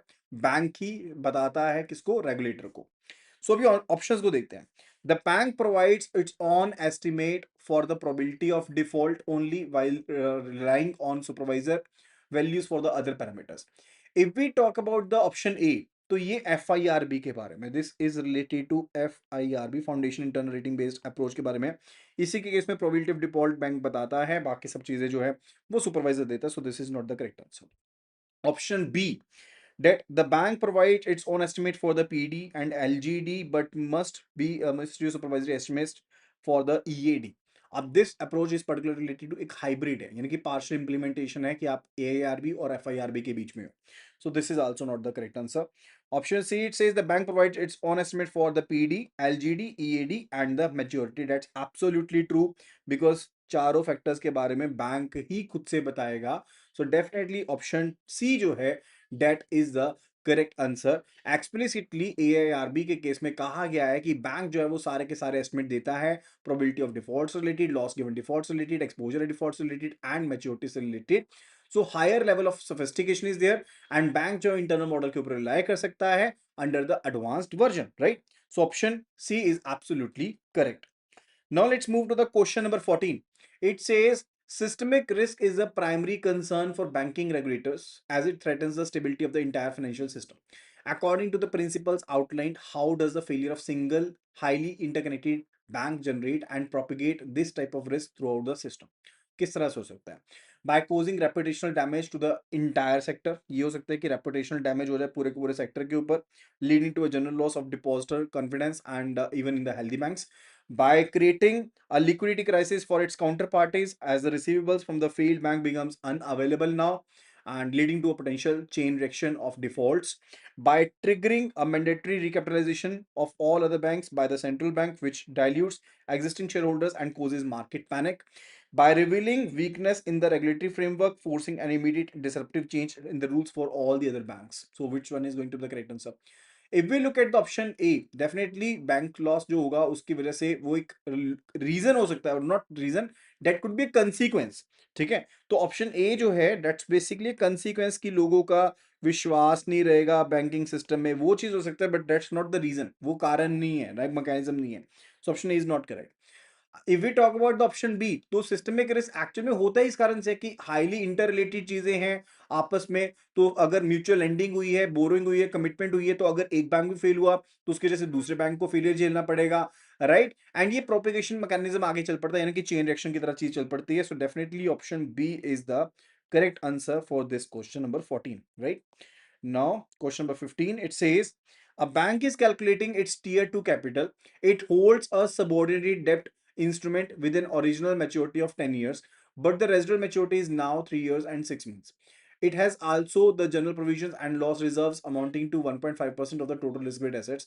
How should these two items be treated for inclusion under the tier 2 capital? Right, तो टीयर टू कैपिटल में कैलकुलेशन किस तरह से होगी, we need to tell accordingly कि कैलकुलेशन किस तरह से होगी. So it's about two items. One, it's related to subordinated डेब्ट, ठीक है, जिसकी आपके पास टोटल मैच्योरिटी 10 साल की थी, लेकिन अभी रेजिडुअल मैच्योरिटी जो है वो 3 साल 6 महीने की है. And for general provision and loss reserves it is 1.5%. तो जनरल प्रोविजन लॉस रिजर्व से रिलेटेड आपको एक बेसिक सी चीज बताता हूँ कि इसके लिए जो मैक्सिमम अमाउंट अलाउड है ना टीयर 2 में, that's only 1.25% of the risk weight assets. General provision and loss reserves के केस में मैक्सिमम अमाउंट जो अलाउड है 1.25% अलाउड है, not more than that amount is allowed, right. And further if we talk about the point one number one over है, तो वहां पर amortisation का रूल लगता है. अमोर्टाइजेशन का रूल क्या कहता है कि आप रिमेनिंग मैच्योरिटी के हिसाब से प्रोपोर्शन को एलिजिबल मानते हो. लाइक अगर तो सबऑर्डिनेटेड जो हाइब्रिड डेप्ट है आपके पास 5 साल से ज्यादा की मैच्योरिटी है, तो फिर तो 100% ही कंसीडर करते हो. लेकिन अगर उससे कम है तो कंसीडर करते हो उसके हिसाब से. Like basically we can say that 4 to less than 5 years, right. फिर हम कह सकते हैं 3 to less than 4 years, and for the 2 to less than 3 years, and 1 to less than 2 years, and lesser than 1 year. तो ये proportion इस तरह से आपके पास remaining maturity है. We are talking about the residual maturity. Let me write over here. ये residual maturity है particular आपके पास, right? And here we are checking for the eligible proportion कि कितना प्रोपोर्शन एलिजिबल है. तो जस्ट 20 के गैप पर लिखते जाओ. 80%, 60%, 40%, 20% एंड 0%. ठीक है. तो अगर ग्रेटर देन 5 years है, if it is greater than 5 years, then 100% है. ठीक है, फिर वो 100% हो जाएगा, right. So if it is greater than equal to 5% है, 5 years है, देन वो 100% है. अदरवाइज आप इतना पार्ट कंसिडर करोगे. नो, इट्स अबाउट 3.5 years, 3.5 साल है ना. 3 years, 3 years and 6 months आपको क्वेश्चन में दिया गया. Residual maturity of 3 years and 6 months. So it will be falling under this category. So 60% proportion is to be considered. So 60% जो proportion होगी उसको tier 2 कैपिटल में कंसिडर करेंगे. अगर मान लो 10 करोड़ का आपके पास ये पर्टिकुलर है इंस्ट्रूमेंट, तो इसका 60% यानी कि 6 करोड़ को हम शामिल करेंगे, बाकी को शामिल नहीं करेंगे. ठीक है, अभी ऑप्शंस को देखते हैं. The full value of the subordinated डेप्ट इज इंक्लूडेड, नो. 100% वैल्यू को कंसिडर नहीं करेंगे. द सबऑर्डिनेटेड डेप्ट must be included at discounted value of 40%, no. Right, the subordinate debt is no longer eligible for tier 2 capital. Is it so? No, that's also wrong. The subordinated debt is included at 60% discount, very right. And the general provisions are included up to 1.1%. Is it so? क्या एक 1% तक हम ready करते हैं इसको? No, we do add it up to 1.25%. ठीक है, 1.25% तक हम इसे कैलकुलेट करते हैं. सो अकॉर्डिंगली आंसर क्या होना चाहिए? Answer is not 1% over here. It should be 1.25%. I'm just making some changes to it. So answer is option D. Option D is the correct answer here. Now let's move toward the next question. Number 16. A national regulator observes that rapid and excessive credit growth across the entire banking sector is leading to a system-wide build-up of risk. Even though individual banks appear to be well capitalized to address this specific macro-prudential concern, the regulator decides to activate a capital buffer, which specific Basel 3 tool is designed for this purpose, and what is its key operational feature. So here we are actually talking about what? We are talking about the counter cyclical capital buffer. So we are talking about the CCCB, that is a counter cyclical capital buffer. तो सबसे पहले we have to know कि counter cyclical capital buffer होता क्या है Basel 3 में, right? सो counter cyclical capital buffer जो है वो एक एडिशनल कैपिटल रिक्वायरमेंट है जो बैंक्स के ऊपर इंपोज की जाती है अगर बहुत ज्यादा एक्सेसिव क्रेडिट ग्रोथ हो, ताकि जो सिस्टमिक रिस्क है उससे बचा जा सके, क्योंकि बैंक्स के पास फंड्स कम होने चाहिए. और वो फंड्स कैसे कम होंगे? As I told you, banks are to maintain CRAR, जिसको हम capital risk weight asset ratio कहते हैं, CAR कहते हैं, as per the BCBS 8% of CAR to be maintain.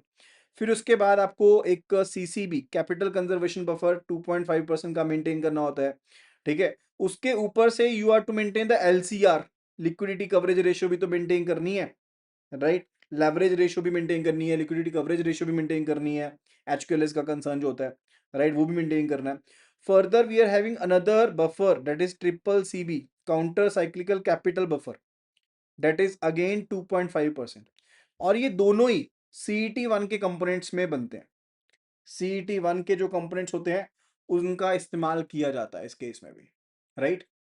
अब ट्रिपल CBB क्या है? इट्स एडिशनल कैपिटल रिक्वायरमेंट जो बैंक के ऊपर इंपोज होती है ताकि सिस्टमिक रिस्क को हम खत्म कर पाए। मेन चीज क्या है कि हम बैंक को सिस्टम वाइड रिस्क से बचाना चाहते हैं और सस्टेनेबल क्रेडिट ग्रोथ चाहते हैं और फाइनेंशियल स्टेबिलिटी चाहते हैं, ये मेन चीज होती है, राइट। अब मान लो मेन मैकेनिज्म क्या रहेगा, जो ट्रिपल CB का रेंज है ये 0% से लेके 2.5% तक का हो सकता है in terms of the CET1 capital, and further इसको 2.5% से आगे भी बढ़ाया जा सकता है अगर नेशनल रेगुलेटर को लगता है तो। एंड एप्लीकेबिलिटी वाइज देखें, अब RBI ने तो इंट्रोड्यूस किया है इसको, एप्लीकेबिलिटी किसके ऊपर है? जितने भी स्केड्यूल्ड कमर्शियल बैंक्स हैं उनके ऊपर ही एप्लीकेबल रहेगा। RBI के द्वारा इम्पोज्ड है, यस, एप्लीकेबिलिटी है, गाइडलाइन दी गई है, किसके ऊपर एप्लीकेबल है? स्केड्यूल्ड कमर्शियल बैंक्स के ऊपर एप्लीकेबल है।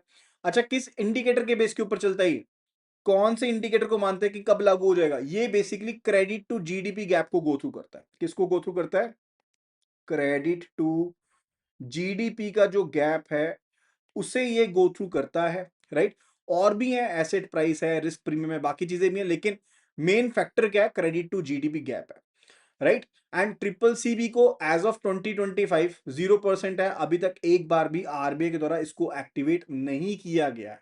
It is not activated so far. And in case penalty क्या रहेगी अगर ट्रिपल CB को मेंटेन किया गया और बैंक मेंटेन ना कर पाए? तो फिर रिस्ट्रिक्शंस लगा दी जाएंगी कैपिटल डिस्ट्रीब्यूशन के ऊपर related to dividend, bonus and share buyback के ऊपर क्या लगा दी जाएगी? एक रिस्ट्रिक्शन लगाई जा सकती है, राइट। हमने last question, last actually exam में क्या हुआ था, एक इसी चीज के बारे में ना एक क्वेश्चन आ गया था, क्रेडिट टू GDP गैप के बारे में एक क्वेश्चन आ गया था। अब क्रेडिट टू GDP गैप एक मेन इंडिकेटर है for the implementation of the triple CB, ये तो हमें पता लग गया, राइट। अब ये क्या चीज मेजर करता है? ये मेजर करता है कि क्रेडिट कितना ग्रो हो रहा है relative to the overall size of the economy, ठीक है। ओवरऑल साइज ऑफ इकोनॉमी के बदले में जो क्रेडिट है वो कितना ग्रो हो रहा है उसके बारे में बताता है।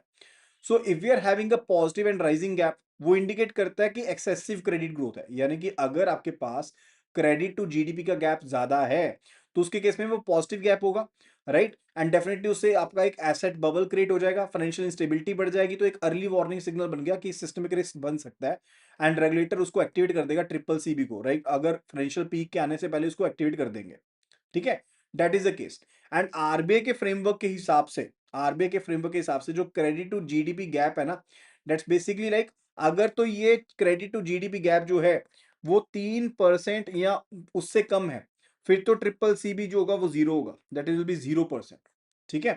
एंड अगर ये गैप जो है credit to GDP gap, if it is greater than 3%, तो ट्रिपल CB को एक्टिवेट किया जा सकता है और शुरू में उसका परसेंटेज रखा जाएगा 0.625%। अब जैसे जैसे बढ़ता जाएगा वैसे वैसे ट्रिपल CB को बढ़ाया जाएगा अप टू 2.5%, राइट। तो 0.625% के जो ट्रेंचेस हैं आप कह लो उसमें फिर इसको आगे मेंटेन करा जाएगा, that is the main case. Clear है? चलो अभी चलते हैं नेक्स्ट क्वेश्चन नंबर 17 पर। So it says a bank wants to move from the standardised approach to the internal rating based approach. तो इंटरनल रेटिंग बेस्ड अप्रोच की तरफ जाना जाता है स्टैंडर्डाइज्ड अप्रोच से। Bank has developed a robust internal model to estimate the probability of default for its corporate exposures, but does not yet have the historical data and the models to reliably estimate LGD EAD। तो LGD EAD का कोई idea नहीं bank को, सिर्फ और सिर्फ एक PD का पता है, प्रोबेबिलिटी ऑफ डिफॉल्ट का पता है। What specific IRB approach would the bank be eligible for and what inputs would it provide versus those provided by the supervisor? तो बहुत सिंपल सा आंसर है। तो इस केस में बैंक फॉलो करेगा, ऑलरेडी इसके ऊपर हम 2-3 क्वेश्चन कर चुके हैं। बैंक जब सिर्फ और सिर्फ प्रोबेबिलिटी ऑफ डिफॉल्ट प्रोवाइड कर रहा है तो बैंक जाएगा FIRB में, foundation internal rating based approach को फॉलो करेगा फॉर द क्रेडिट रिस्क। अगर ये चारों के चारों पैरामीटर देता, यानी कि probability of default, exposure at default, loss given default और मैच्योरिटी, ये चारों पैरामीटर देता, फिर ये जाता AIRB में, advance internal rating based approach में। लेकिन फिलहाल के लिए किसमें जाएगा? ये जाएगा FIRB में। ऑप्शंस को देखते हैं। Advance internal rating based approach तो फॉलो नहीं करेंगे, ऑप्शन ए तो हो गया incorrect. Bank can not use IRB approach until it model, नहीं, ऐसा भी नहीं है। Foundation internal rating based approach का इस्तेमाल कर सकते हैं, where bank provide its own estimate for the probability of default while relying on the formula and values specified by the supervisor for the other risk components. So definitely option C is most favorable and would be the correct answer. Question number 18 की तरफ बढ़ते हुए, a bank is calculating its risk weight assets for a loan amounting rupees 5 crore extended to public sector undertaking. तो एक loan extend किया गया है public sector undertaking को, 5 करोड़ रुपए का लोन है जो एक्सटेंड किया गया है, जिसके लिए कोई भी एक्सटर्नल रेटिंग अवेलेबल नहीं है। लोन जो है वो पूरी तरह से गारंटीड है ECGC के द्वारा। How should the bank determine the applicable risk wait for this specific exposure? तो बैंक इस तरह के लोन का एक्सपोजर किस तरह से कैलकुलेट करेगा? अब जो लोन है date is given to the public sector undertaking, PSU को लोन दिया गया है और 5 करोड़ का लोन दिया गया है, और साथ में ये भी बताया गया है कि कोई एक्सटर्नल क्रेडिट रेटिंग एजेंसी के द्वारा आपके पास रेटिंग अवेलेबल नहीं है, लेकिन ECGC के द्वारा गारंटीड है।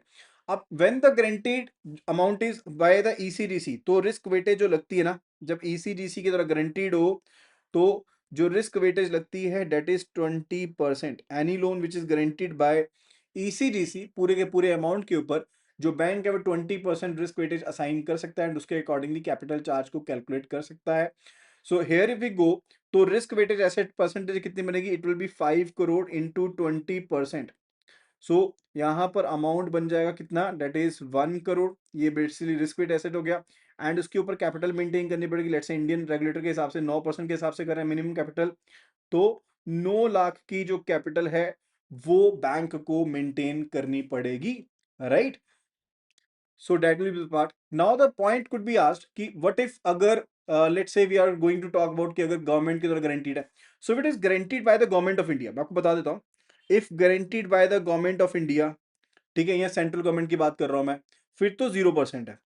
But if it is guaranteed by the state governments, अगर स्टेट गवर्नमेंट के द्वारा गारंटीड है, फिर 20% रिस्क वेटेज होगी, वो एप्लीकेबल रहेगी। If guaranteed by the reserve Bank of India, फिर 0%। ECTC का ऑलरेडी देख लिया 20%। If it is basically guarantee bye CGT MSE, अगर CGT MSE के द्वारा गारंटीड है तो उसके केस में 0% है, उसके केस में 0% है for eligible MSEs, right? And अगर even national credit guarantee trustee company द्वारा यानी कि NCGTC के द्वारा भी गारंटीड है तो भी 0% है। अगर सिडबी के द्वारा नाबार्ड के द्वारा गारंटीड है तो 20% है। सिडबी नाबार्ड के द्वारा क्या है? 20% है। So that's the case, right? वो केस रहता है। क्लियर है? सो आंसर देखते हैं आप ऑप्शंस के हिसाब से। 100% रिस्क वेटेज तो नहीं लगेगा, ऑप्शन ए गलत हो गया। 0% risk weightage as loan guaranteed by government related entities, not government related entities, तो यहां पर भी ऑप्शन बी भी जीरो हो गया। Now option she says apply a 20% risk weightage, is it true? Yes, 20% risk weightage होगा, दैट विल बी एप्लीकेबल। ठीक है, जो लोन दिया रहता है PSU को वहां पर 100% रिस्क वेटेज लगता है अदरवाइज, लेकिन if a loan is guaranteed by the ECGC तो 20% रिस्क वेटेज लगता है। सो डेफिनेटली जो ऑप्शन सी है that is the right answer. Question 19, it says a bank is providing financing to a corporate client by setting up a note issuance facility. Note issuance facility को setup करते हुए finance दिया जा रहा है client को, which is form of underwriting commitment. तो एक अंडरराइटिंग कमिटमेंट है ये। To calculate the capital requirement, the off balance sheet item must be converted. जो ऑफ बैलेंस शीट आइटम है, कमिटमेंट दिए क्योंकि, तो ऑफ बैलेंस शीट आइटम को किसमें कन्वर्ट करना है? क्रेडिट इक्विवेलेंट अमाउंट में, CEA में कन्वर्ट करना है। What is the correct credit conversion factor? तो CCF क्या रहेगा इस फैसिलिटी के लिए, and how does it compare to a CCF for a direct credit substitute? अगर डायरेक्ट क्रेडिट सब्स्टिट्यूट की बात करें तो उस केस में तो डेफिनेटली 100% आपको क्रेडिट देना, आपको बेसिकली कन्वर्जन करना पड़ता है। मैंने आपको ऑलरेडी बताया था, अगर तो 100% प्रॉमिस कर रहे हो तो CCF क्या रहता है? That's basically credit conversion factor is 100% in that scenario. लेकिन जहां पर पार्शियल कमिटमेंट होती है, लेट्स से अगर मैं परफॉर्मेंस की बात करूं, परफॉर्मेंस गारंटी की बात करूं, उसके केस में 50% रहता है, राइट? एंड जहां पर I know it's for the short term period and for the वो ऑटोमेटिकली कन्वर्जन लिक्विडेशन वाला है तो वहां पर 20% भी इवन हो सकता है, राइट। सो ये मतलब रहता है। सो नोट इश्यूएंस फैसिलिटी की अगर बात करें तो वो एक ऑफ बैलेंस शीट कमिटमेंट जरूर है, जब जहां पर बैंक जो है कमिट करता है कि वो परचेज कर रहा है या अंडरराइट कर रहा है शॉर्ट टर्म नोट्स को जो कि इशू की जाएंगे बोरोर के द्वारा, अगर वो उनको मार्केट में ना सेल कर पाया तो एक अंडरराइटिंग टाइप ऑब्लिगेशन है, तो एक डायरेक्ट फाइनेंशियल गारंटी नहीं है। उसके केस में जो क्रेडिट कन्वर्जन फैक्टर रहेगा एनआईएफ के केस में, that will B 50% applicability.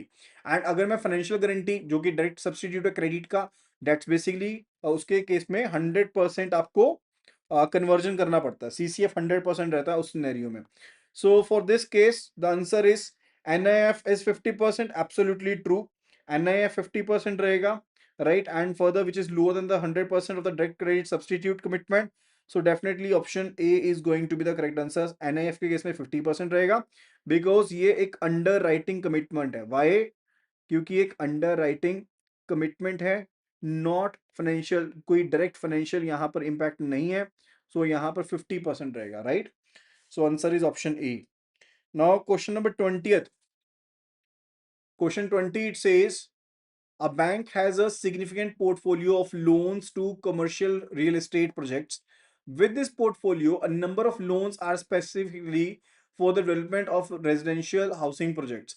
According to the special provisions outlined by the Reserve Bank of India, how should the bank differentiate the treatment of these CRERH, that is, commercial real estate residential housing loans, from the rest of the CRE portfolios in terms of risk weightage?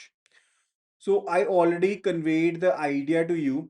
देखो मैंने आपको बताया था risk weightage housing के case में, I told you if you remember कि if it is lesser than और equal to, LTV की बात करी थी, we were talking about the loan to value ratio, if it is lesser than और equal to 80%, तो risk weightage जो थी, आर डब्ल्यू ए परसेंटेज जो था, that was 35%, right. And if it is basically greater than lesser than 90% but greater than 80%, right, तो उसके case में कितना था, it was 50%, right? And if it is greater than 90%, greater than or equal to 90%, then I told you that it was what? It is not greater than or equal to, it was actually something like this. So it is greater than 90%, then it was 75%.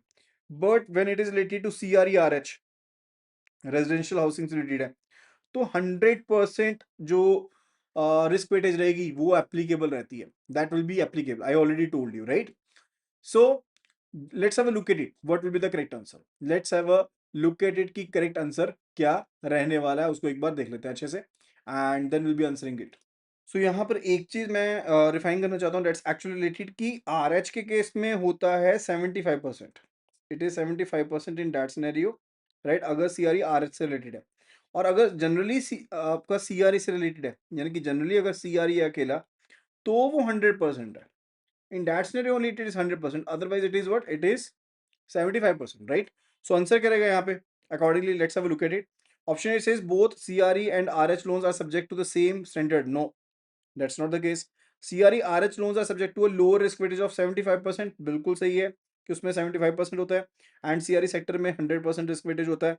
Absolutely correct. Option B is the correct answer. So answer जो रहेगा that is option B over here, right?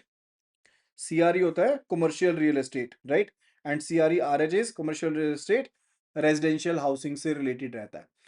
Question number 21, when calculating regulatory capital, banks in India must adhere to certain structural limits between the different tier of capital, right? So one such rule governs the relative size of tier 2 capital. What is the specific limitation placed on the quantum of tier 2 capital in relation to the tier 1 capital? देखो ये जो एक restriction है ना, वो tier 1 capital को लेकर के भी है, and also related to CET 1 capital, ठीक है, सीईटी 1 कैपिटल को लेकर के भी है। लेट्स टेक द केस, एक एग्जांपल लेते हैं कि बैंक की टीयर 1 कैपिटल 500 करोड़ की है, राइट, तो मैक्सिमम जो टीयर 2 कैपिटल हो सकती है ना, वो टीयर 1 कैपिटल का 100% हो सकती है, not more than that, not more than that, right. तो एक लिमिटेशन इसी तरह से सीईटी 1 कैपिटल को लेकर के भी है, लाइक जो टीयर 2 कैपिटल है सीईटी 1 को लेकर के कितना परसेंटेज हो सकता है उसके बारे में भी है, कि टीयर 2 कैपिटल आपकी सीईटी 1 कैपिटल का कितना परसेंटेज हो सकता है एंड कितना कैपिटल परसेंटेज नहीं हो सकता, ठीक है। तो पहले इस क्वेश्चन का आंसर करते हैं, then I will be letting you know. Tier 2 capital can be maximum 50%, is it so? No, 50% नहीं हो सकती, टीयर वन कैपिटल का 100% हो सकती है। So tier two capital option A तो करेक्ट नहीं है। ऑप्शन बी देखते हैं, tier two capital can not at any point in time exceed 100% of the bank's tier 1 capital. That's absolutely correct. That is absolutely correct for the tier 1 capital. And what about the CET1 capital? Anyone, if you can answer about the CET1 capital. तो tier 2 capital जो है tier 1 के case में I already told you कि ये tier 1 capital का 100% हो सकती है। तो लेट मी क्लियर कि सीईटी 1 को लेकर के एज सच कोई भी रिस्ट्रिक्शन नहीं होती है। सीईटी 1 में जस्ट कुछ एक चीज है, जैसे मैं आपको पहले तो टीयर 1 टीयर 2 के बारे में बताता हूँ। टीयर 1 जो होती है दैट्स द कोर कैपिटल, ये होती है core capital, right. And if we talk about the tier 2 capital, तो this is a supplementary capital, ये सप्लीमेंट्री कैपिटल है। इसका कोई फर्दर कंपोनेंट होता है टीयर 1 का? यस, सीईटी 1 है एंड एटी 1 है। अच्छा, टीयर 2 के केस में कोई सब कंपोनेंट होता है? नो, नो सब कंपोनेंट, राइट। एंड टीयर 1 के केस में सीईटी 1 मिनिमम बताई गई है, like by BCBS it is mention to be 4.5% and 81 maximum बताई गई कितना? 1.5% of the risk weight assets. Tier 2 के केस में एसेट मैक्सिमम वाला पार्ट नहीं है, मिनिमम वाला पार्ट नहीं है, 2% तो आपको कम से कम मेंटेन करनी है, राइट। फिर एक चीज हमने पढ़ी थी कि in case of the tier 2 capital, जो आपके general provisions and loss reserves हैं जो, राइट, वो कितना हो सकते हैं? 1.25% हो सकते हैं maximum, right.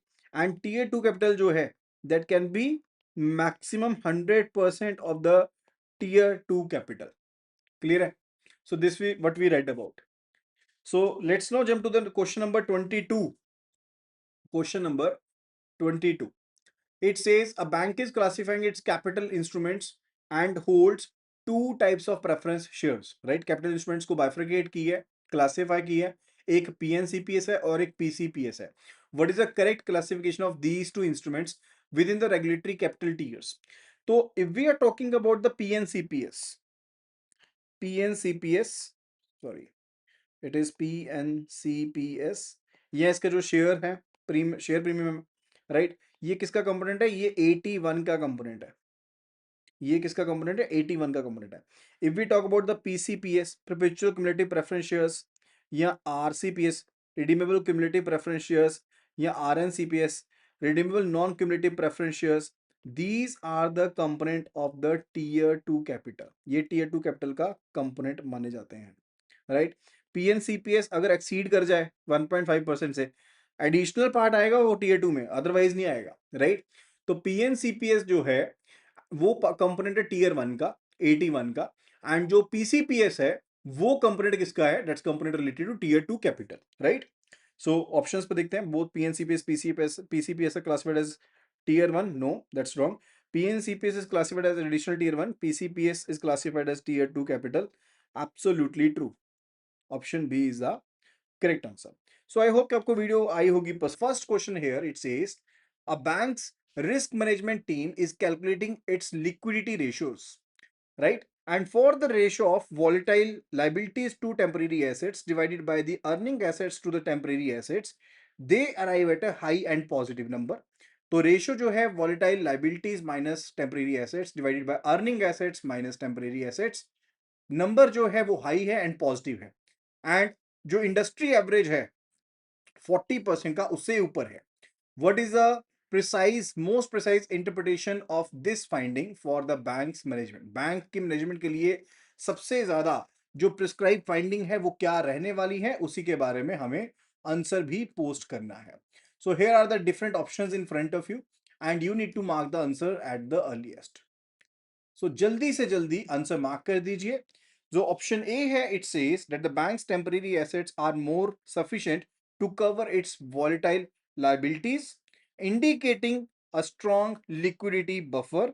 Option B, it says that the bank's core earnings assets are being heavily supported by the unstable volatile money, which signifies a notable risk of illiquidity.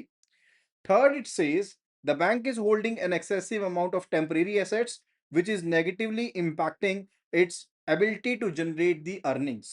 And fourth one, that the bank has a highly stable funding profile as indicated by the positive correlation between the earning assets and the volatile liabilities. सो जो हमारे पास numerator है वो ज्यादा है। Positive का मतलब क्या होता है कि numerator is greater then the denominator, यानी कि volatile liability minus temporary assets जो आपके पास टर्म है वो आपके पास ज्यादा है। ये चीज यहां पर इंडिकेट हो रही है, right. So if we look at the option A, जब बैंक के टेम्परेरी एसेट्स हैं ज्यादा सफिशिएंट है। देखो टेम्परेरी एफिशिएंट जो आपके एसेट्स थे वो सफिशिएंट थे वोलेटाइल लाइबिलिटीज को कवर करने के लिए, राइट। तो उसके केस में आपका जो न्यूमिनेटर होता है वो नेगेटिव होता है, क्योंकि वोलेटाइल माइनस टेम्परेरी एसेट्स है, और अगर टेम्परेरी एसेट ज्यादा होते तो न्यूमिनेटर आपके पास नेगेटिव होता, एंड फॉर द उसके साथ आपकी रेशियो या तो जीरो होती या फिर नेगेटिव होती, राइट। पॉजिटिव वन नहीं होती, तो ये तो ऑप्शन हो गया गलत। The bank's core earning assets are being heavily supported by unstable volatile money which signifies a notable risk of illiquidity. अब डेफिनेटली यही है कि आपके पास जो डिग्री ऑफ वॉलेटाइल फंड्स हैं, यानी कि जो रिस्की सोर्स है जो बैंक के बेसिक अर्निंग एसेट्स को सपोर्ट कर रहा है वो ज्यादा है, यानी कि टेम्परेरी एसेट्स को अकाउंट करने के बाद भी आपके जो वॉलेटाइल एसेट्स हैं वो ज्यादा है। सो एक लार्ज नंबर जो है, पॉजिटिव नंबर जो है, वो एक्सप्लिसिटली ये कहता है कि इनलिक्विडिटी का रिस्क तो है, बिकॉज आप अनस्टेबल फंडिंग के ऊपर डिपेंड कर रहे हो। So definitely option B is going to be the correct answer. अगर ये कंसेप्ट क्लियर हो गया है तो बता दीजिएगा। मैं आपको वैसे बता देता हूं, उन्होंने कहा पॉजिटिव नंबर है, वी नो कि numerator is greater than denominator, and numerator था हमारे पास volatile liabilities minus the temporary assets. अब आपके पास जो वॉलेटाइल लाइबिलिटीज हैं वो टेम्परेरी एसेट से भी ज्यादा हैं, यानी कि आपके पास अनस्टेबिलिटी है तो है definitely, which can be leading to illiquidity. Option B is the correct answer.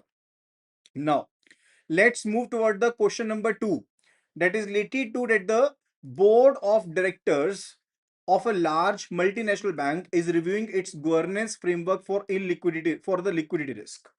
And further, to ensure comprehensive oversight, the board's responsibility must extend beyond the parent company. According to the guidelines, the board of directors must ensure it fully understands the liquidity risk profile of which entities. So make sure कि आप फटाफट से answer post कर दीजिए for the question number 2।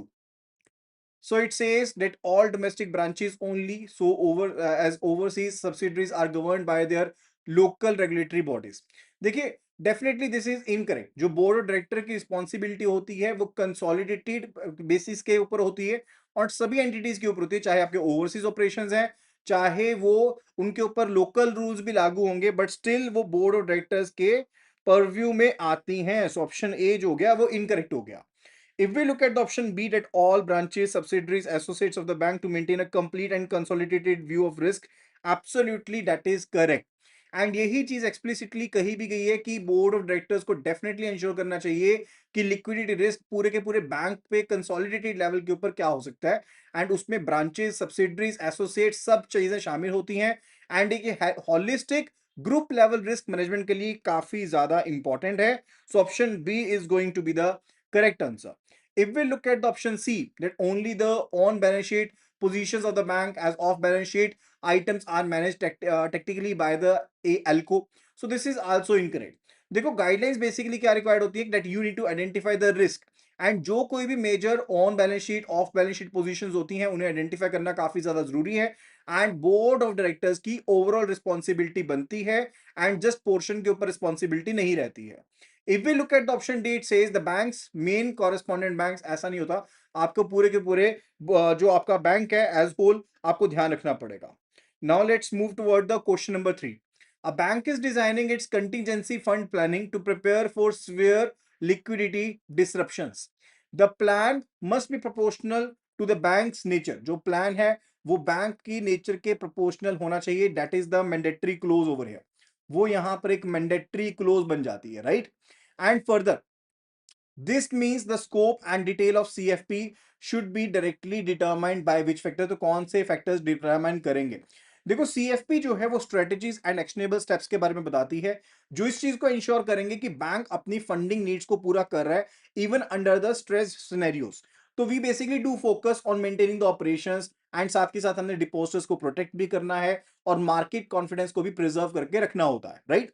And जो CFP है उसके कुछ की एलिमेंट्स होते हैं, like late me right the elements over here. So CFP में कुछ एक एलिमेंट्स हैं।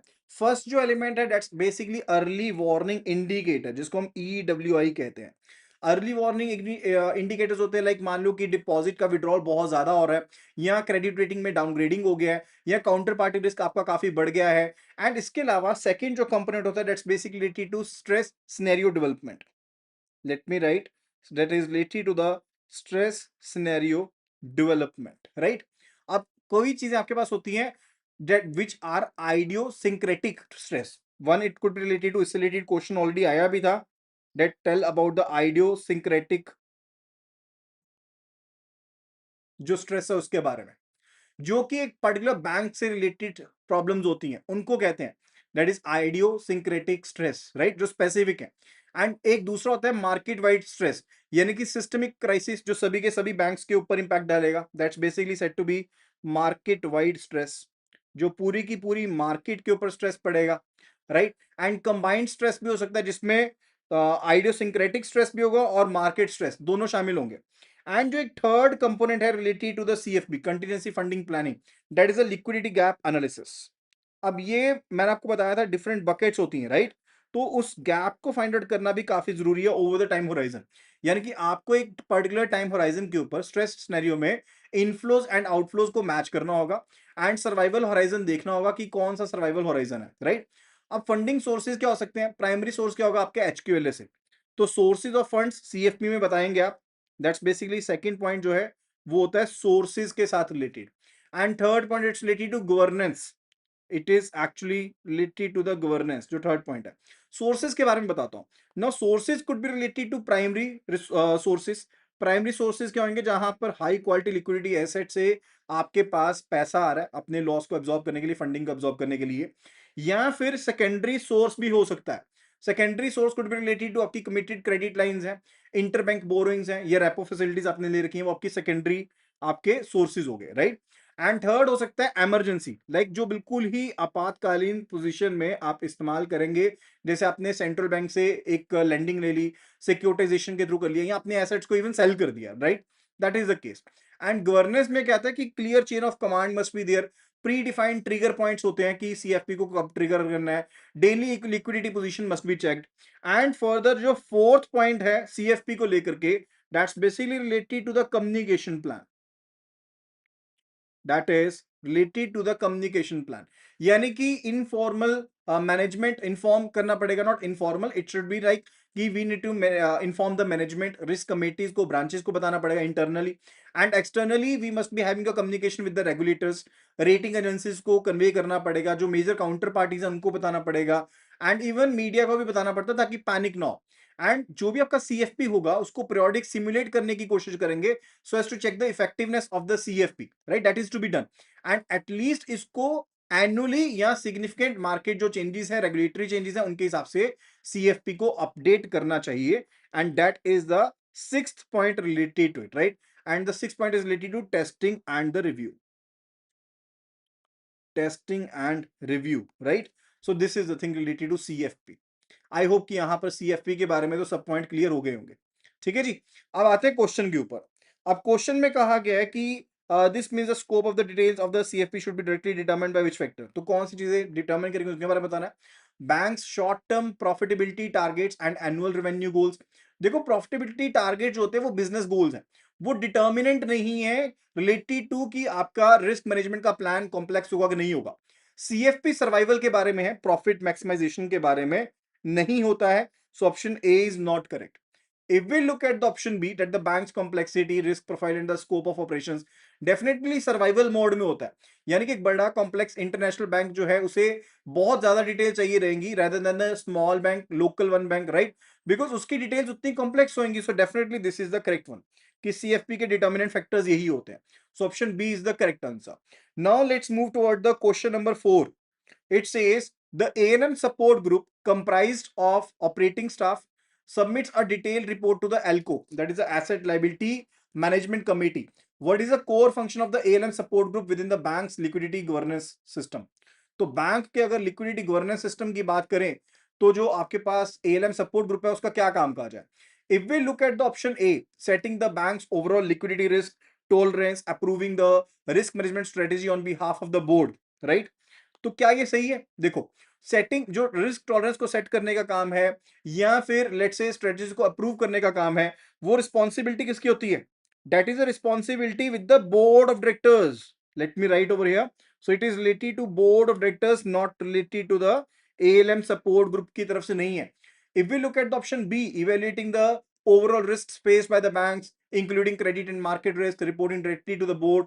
अब ये जो काम है कि रिस्क को इवेल्युएट करना है एंड रिपोर्ट करना है बोर्ड को, this is related to RMC, जो रिस्क मैनेजमेंट कमेटी होती है, उसका कामकाज है, not related to the ALM support group. Option C, it says implementing the liquidity risk management strategy by making funding decisions and ensuring adherence to board set limits.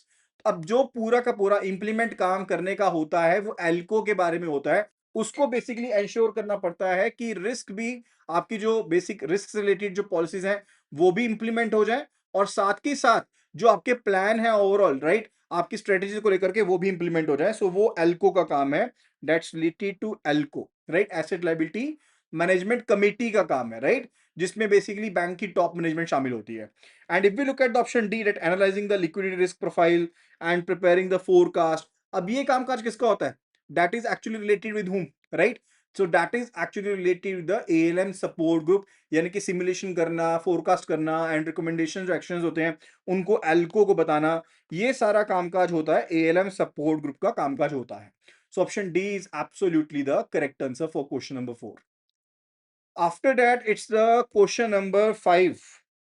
It says a bank is experiencing a crisis where it cannot easily liquidate a large position of its corporate bonds at prevailing market price without causing a significant price drop. यानी कि market में liquidity नहीं है, तो market liquidity risk तो है, लेकिन this inability of the transaction without a major price impact is clear example of what type of specific liquidity risk. देखो, एक होता है मार्केट लिक्विडिटी रिस्क. अब मेजर जो आंसर रहेगा यहाँ तो वो मार्केट लिक्विडिटी रिस्क है या फिर वो एसेट लिक्विडिटी रिस्क होता है, राइट?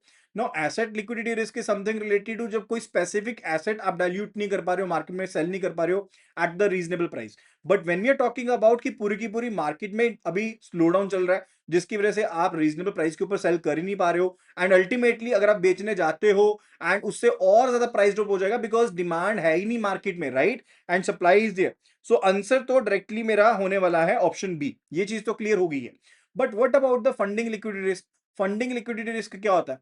देखो, फंडिंग लिक्विडिटी रिस्क होता है कि आप अपनी कैश फ्लो जो ऑब्लिगेशंस है उनको मीट नहीं कर पा रहे हो, कोलेटरल नीड्स को नहीं मीट कर पा रहे हो, ठीक है, वो होता है आपके पास funding liquidity risk. And what about the operational liquidity risk?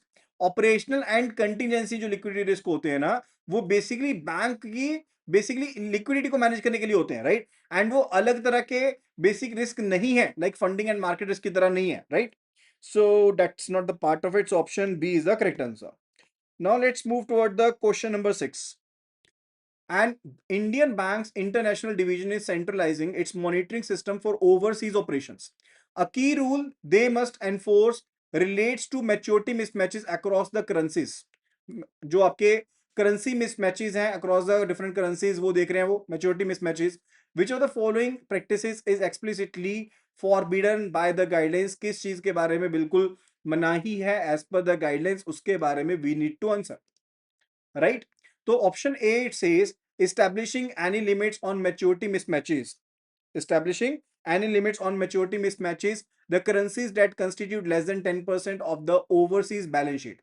देखो, ऑप्शन ए जो है वो रूल मैंडेट करता है डेट आपको करेंसीज को कंट्रोल करना है, राइट, उन करेंसीज को कंट्रोल करना है जहां पर आपकी कंस्टिट्यूशन जो है करेंसी की वो 10% या उससे ज्यादा है.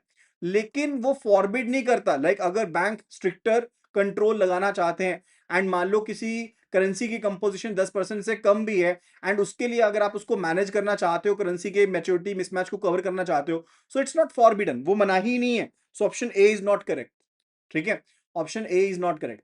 Option B it says allowing long term resources to fall to 75% of the long term assets. देखो, ये टोटली इनकरेक्ट है बिकॉज लॉन्ग टर्म एसेट्स जो हैं those should not fall below 70% of the long term assets, right? Long term resources जो होते हैं, long term resources should not be fall 70%, not 75%, right? So option B भी यहां पर गलत दिया गया है. If we look at the option C, netting intercurrency positions and maturity gaps to arrive at a single consolidated risk figure. So definitely this is the correct answer, because this is something related to कि आप netting करना चाहते हो inter currency position को and maturity gaps को, वो चीज allowed नहीं है, because this prevents the bank from using the surplus in one currency, कि आप एक करेंसी का जो सरप्लस है उसको इस्तेमाल नहीं कर पाओगे, एंड फर्दर उसका इस्तेमाल जो है अगर आप करते हो एंड उसे आप दूसरी करेंसी को छुपाने की कोशिश करते हो, जो कि एक क्रिटिकल पॉइंट बन जाता है खास करके जब हम एक क्राइसिस में होते हैं, right? So option C is absolutely true, this thing is totally forbidden, ये चीज अलाउड नहीं है। Broadening the base of long term resources and funding capabilities, देखो ब्रॉडन करना फंडिंग बेस को वो बेसिकली इंकरेज किया जाता है, रिस्क मिटिगेशन मेजर के थ्रू वो मना ही नहीं है, वो तो बल्कि अलाउड है, उसे तो एंकरेज किया जाता है। So option D is also not the basically right answer. So right answer is option C. After that, it's the question number 7. A bank's internal auditors are reviewing its liquidity risk management process. Bank के जो internal auditor हैं वो review कर रहे हैं liquidity risk management process को according to the principle of internal sound controls. What is the mandatory requirement for evaluation of the various components of this process? The evaluation must be conducted exclusively by the ALCO as they are most familiar with the process. जो evaluation होगी वो ALCO के द्वारा की जाएगी exclusively, because वो सबसे ज्यादा फैमिलियर होते हैं इस प्रोसेस के साथ। देखो एल्को का रिव्यू होना बेसिकली क्या रहेगा, इंडिपेंडेंस नहीं देगा, राइट? जो कोर प्रिंसिपल है इफेक्टिव कंट्रोल का एंड ऑडिटिंग का, बिकॉज अगर आप एल्को को ऑडिट का प्रोसेस दे देते हो, इवैल्यूएशन कर देंगे, तो डेफिनेटली वो आपका जो पार्ट होना चाहिए वो सही नहीं रहेगा। सो ऑप्शन ए तो बिल्कुल भी करेक्ट नहीं है, इंडिपेंडेंसी नहीं रहेगी एंड फर्दर जो ऑब्जेक्टिविटी है वो नहीं रहेगी। Option B it says the review and evaluation must be performed regularly bye independent party. Absolutely true, जो आपके इंटरनल कंट्रोल गाइडलाइंस है वो यही कहती हैं आईसीजी कि मैनेजमेंट को इंश्योर करना चाहिए कि इंडिपेंडेंट पार्टी रेगुलरली रिव्यू करे एंड इवेल्युएट करे जो भी अलग अलग कंपोनेंट है related to banks liquidity risk management process, and इससे जो ऑब्जेक्टिविटी है वो बनी रहेगी।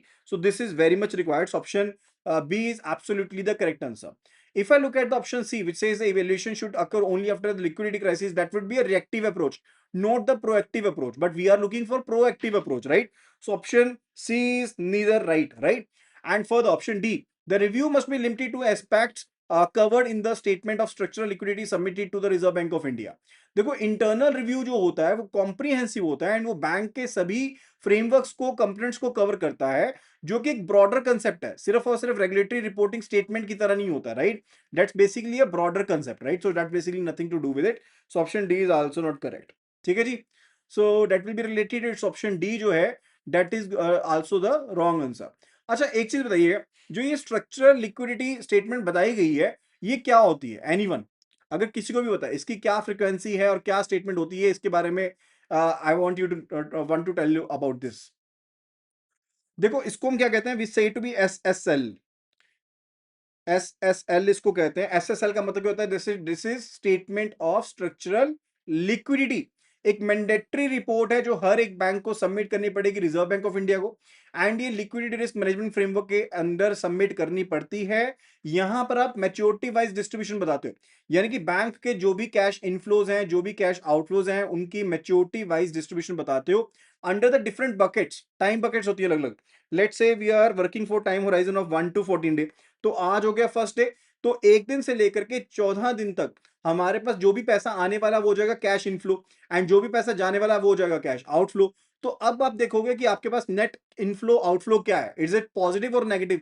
अगर तो पॉजिटिव है फिर तो हम सरप्लस को कहीं और पर लगा देंगे, but if it is negative तो हमें भाई देखना पड़ेगा कि हम कहां से पैसा लेकर के आएंगे, नहीं तो हमारे पास लिक्विडिटी का क्रंच आ जाएगा, राइट? एंड मान लो कि 1 to 14 डेज है, फिर उसके बाद 15 to 28 days, then 29 days to 3 months, and for the 3 to 6 months, and 6 months to 1 year, and for the 1 year to 3 years, right? And for the 3 year to 5 years and above 5 years।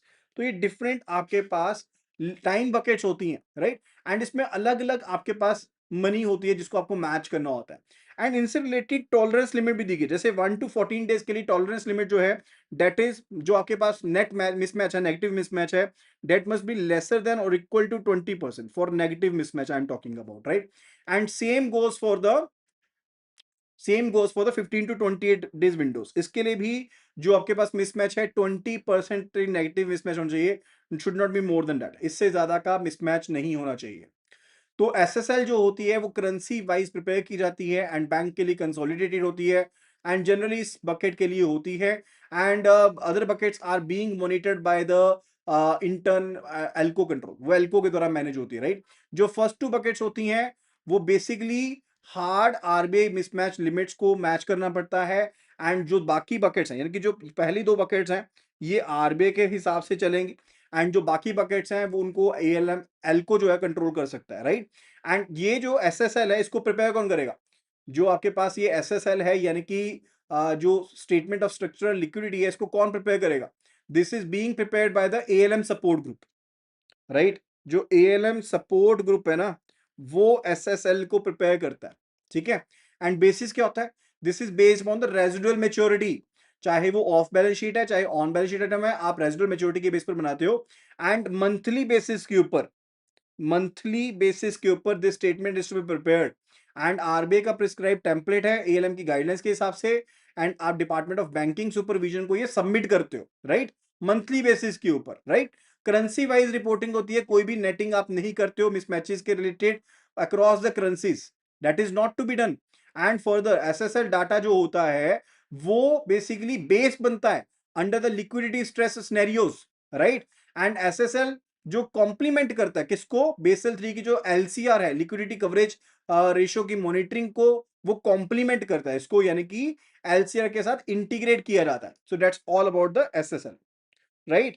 चलिए अभी चलते हैं next question पर। Question number 8 it is, it says a financial institution has a positive net worth meaning its assets exceeds the liabilities, यानी कि एक financial institution है जिसकी पॉजिटिव नेटवर्थ है, एसेट्स जो है वो लाइबिलिटी से ज्यादा है, but it is struggling to meet its immediate payment obligations without selling long term assets at a substantial loss. How would the bank's condition be accurately described? Solvent and liquid, liquid but not solvent, solvent but not liquid and neither solvent nor liquid. देखो if we look at the option A कि bank जो है वो solvent है and liquid है, तो basically bank solvent तो है लेकिन लिक्विडिटी तो है ही नहीं है, सो लिक्विड तो नहीं है, लिक्विड तो नहीं है, option A is not correct. Option B liquid but not solvent, liquid तो नहीं है तो वही तो हम कह रहे हैं, तो ऑप्शन बी भी गलत हो गया। Solvent but not liquid absolutely correct because net worth तो है लेकिन सॉल्वेंसी नहीं है। सो डेफिनेटली सॉल्वेंट का क्या होता है? सॉल्वेंट बिकॉज नेटवर्क तो नेगेटिव नहीं है तो सॉल्वेंट तो है लेकिन it lacks in ability to meet its current obligation, current cash obligation को मीट नहीं कर पा रहा, तो डेफिनेटली लिक्विड नहीं है। So it is solvent but not the liquid, right. Option C is the correct answer. Question number 9. As per the revised requirements for the statement of structural liquidity, banks must report data in specific time buckets, right? For its combined Indian operations, what is mandatory reporting frequency? Monthly basis पर होती है, fortnightly basis पर होती है, quarterly basis पर होती है या फिर एनुअल बेसिस पर होती है? देखो monthly reporting is actually required जहां पर हम बात करें ओवरसीज ऑपरेशंस के बारे में, where we are talking about the overseas operations, वहां पर होती है monthly reporting, right. And when we are talking about the consolidated bank operations, तो फिर वहां पर होती है quarterly reporting. Consolidated bank operations जो होते हैं कंसोलिडेटेड यानी कि पूरे के पूरे बैंक चाहे सब्सिडरीज है सब कुछ, राइट, वो होता है क्वार्टरली बेसिस पर। And when we are talking about the fortnightly basis, तो फोर्टनाइटली बेसिस में आप कंबाइंड इंडियन ऑपरेशंस, कंबाइंड जो इंडियन ऑपरेशंस होते हैं उनको आप बेसिकली शोकेस करते हो फोर्टनाइटली बेसिस के ऊपर, right. Option C is the correct answer. And what about the annual? Annual reporting का वो चीज नहीं है, बहुत ज्यादा जो सबसे ज्यादा लॉन्गेस्ट पीरियड है रिपोर्टिंग का that is a quarterly basis only, right. So monthly basis पर जो आपके ओवरसीज ऑपरेशंस है, क्वार्टरली बेसिस पर कंसोलिडेटेड जो बैंक ऑपरेशंस है एंड फोर्टनाइटली बेसिस पर जो आपके कंबाइंड इंडियन ऑपरेशंस है, right, that is to be done.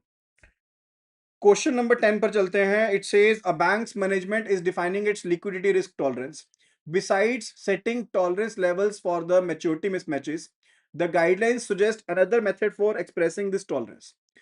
Which of the following represents this alternative method? तो बैंक की मैनेजमेंट है जो अपने लिक्विडिटी रिस्क टॉलरेंस को डिफाइन करती है। Beside setting the tolerance levels for maturity mismatches, guidelines basically suggest करती है एक और method for expressing this tolerance, तो कौन सी चीज ऑल्टरनेटिव मेथड के बारे में बताती है, उसके बारे में we need to tell by specifying the maximum permissible loan to deposit ratio. देखो जो लोन टू डिपॉजिट रेशो होती है वो एक लिक्विडिटी मेजरमेंट टूल है। जो मैक्सिमम आपकी permissible loan to deposit ratio है, that is what, that is a liquidity measurement tool. ये आपके पास मैं यहां पर लिख दे रहा हूं, this is the liquidity measurement tool, जिसको हम स्टॉक रेशो कहते हैं। ये कॉम्प्रिहेंसिव वे नहीं है रिलेटेड, अगर आप पूरा का पूरा रिस्क, आप रिस्क टॉलरेंस बताना चाहते हो इन टर्म्स ऑफ सर्वाइवल, तो उसके लिए कॉम्प्रिहेंसिव नहीं होता है, right. So option A is not correct. Option B it says it's related to by defining the minimum survival horizons in day under severe stress scenarios without central bank support, यानी कि बिना central bank की support के minimum कितने दिन हमारी liquidity चल जाएगी उसके बारे में, राइट। तो बेसिक यही चीज होती है कि आप मिनिमम सर्वाइवल हॉराइजन बताते हो बिना सेंट्रल गवर्नमेंट की या गवर्नमेंट इंटरवेंशन के। आप कहते हो कि हम इतने दिन अपना बेसिक लिक्विडिटी चला लेंगे, तो वो आपको बताता है following is a alternative method. तो ऑल्टरनेटिव मेथड जो होता है वो उसी से रिलेटेड रहता है। सो ऑप्शन बी जो है that is absolutely the correct answer. Now, just have a look at the option C. Option C says by setting a cap on the total value of the off balance sheet exposures. देखो capping अगर करते हो आप exposure की, तो वो एक risk control limit हो जाएगा। That will be a risk control limit कि आप कंट्रोल करने की कोशिश कर रहे हो, but that is not something related to जो आपको एक मेजरमेंट का इशू देगा कि आप किस तरह से बेसिकली टॉलरेट कर सकते हो, उसको एक्सप्रेस नहीं करती है वो चीज, right. So option C is also not correct. वो चीज आपको यहां पर करेक्टली नहीं बताती है, राइट। सो अगर आप मिनिमम नंबर ऑफ डेज बताते हो कि बैंक कितने दिन सर्वाइव कर सकता है लिक्विडिटी स्ट्रेस सिनेरियो में बिना रिजर्व बैंक ऑफ इंडिया की हेल्प के, वो इस चीज के बारे में बताता है, right. So this method focus on the time based resilience. ये टाइम बेस्ड रेजिलेंस के ऊपर आपका मैच करता है, राइट। एंड इसको स्ट्रेस टेस्टिंग रिजल्ट के साथ बेसिकली लिंक किया जाता है and it aligns with the LCR, जो बेसल 3 का एलसीआर कंसेप्ट है ना, उसके साथ अलाइन करता है। So that we need to ensure कि कम से कम आपके पास नेक्स्ट 30 डेज के जो नेट कैश फ्लोज है उतने एचक्यूएलएस आपके पास प्रेजेंट हो। जो बेसिक डेफिनेशन है एलसीआर की, लिक्विडिटी कवरेज रेशियो की भी, राइट। एनएसएफआर को याद रखना, जो एलसीआर होता है यानी कि लिक्विडिटी कवरेज रेशियो है, that is for short term resilience 30 days के टाइम होरिजन तक के लिए। एंड जो एनएसएफआर है, नेट स्टेबल फंडिंग रेशियो है, वो आपके पास लॉन्ग टर्म रेजिलेंस के लिए होता है, right. That is for long term resilience. यहां पर हम बात कर रहे हैं रिलेटेड टू कि आपके पास नेट कितना टाइम पीरियड है, कितने टाइम दिन पड़े हैं आपके पास, कितने दिन बैंक जो है सर्वाइव कर लेगा लिक्विडिटी स्ट्रेस सिनेरियो में without accessing the fresh funding, right? So that would be the part of it. Question number 11. According to the principle 4 of BCBS guidelines, a bank should incorporate liquidity costs, benefits, and risks into its internal processes. What is the key objective of applying this principle to the new product approval process? तो की objective क्या है कि आप इस principal को apply कर पाए, इस प्रिंसिपल को आप अप्लाई कर पाए to the new product approval process, उसके बारे में we need to tell, right. Option 8 says to ensure that bank's performance measurement and product pricing accurately reflect the liquidity risk involved. Option B says to discourage the development of any new product that carry market liquidity risk. अब जो गोल है ना वो होता है price and further risk को manage करना, ठीक है। बेसिकली प्राइस करना रिस्क को और उसको मैनेज करना, एंड फर्दर आप जो भी रिस्क है उसको एलिमिनेट नहीं करना चाहते हो, राइट। ये नहीं होता कि आपने एलिमिनेट करना। ऑप्शन बी तो सही नहीं है। ऑप्शन सी क्या कह रहा है, to simplify the annual reporting of liquidity metrics to the board of directors.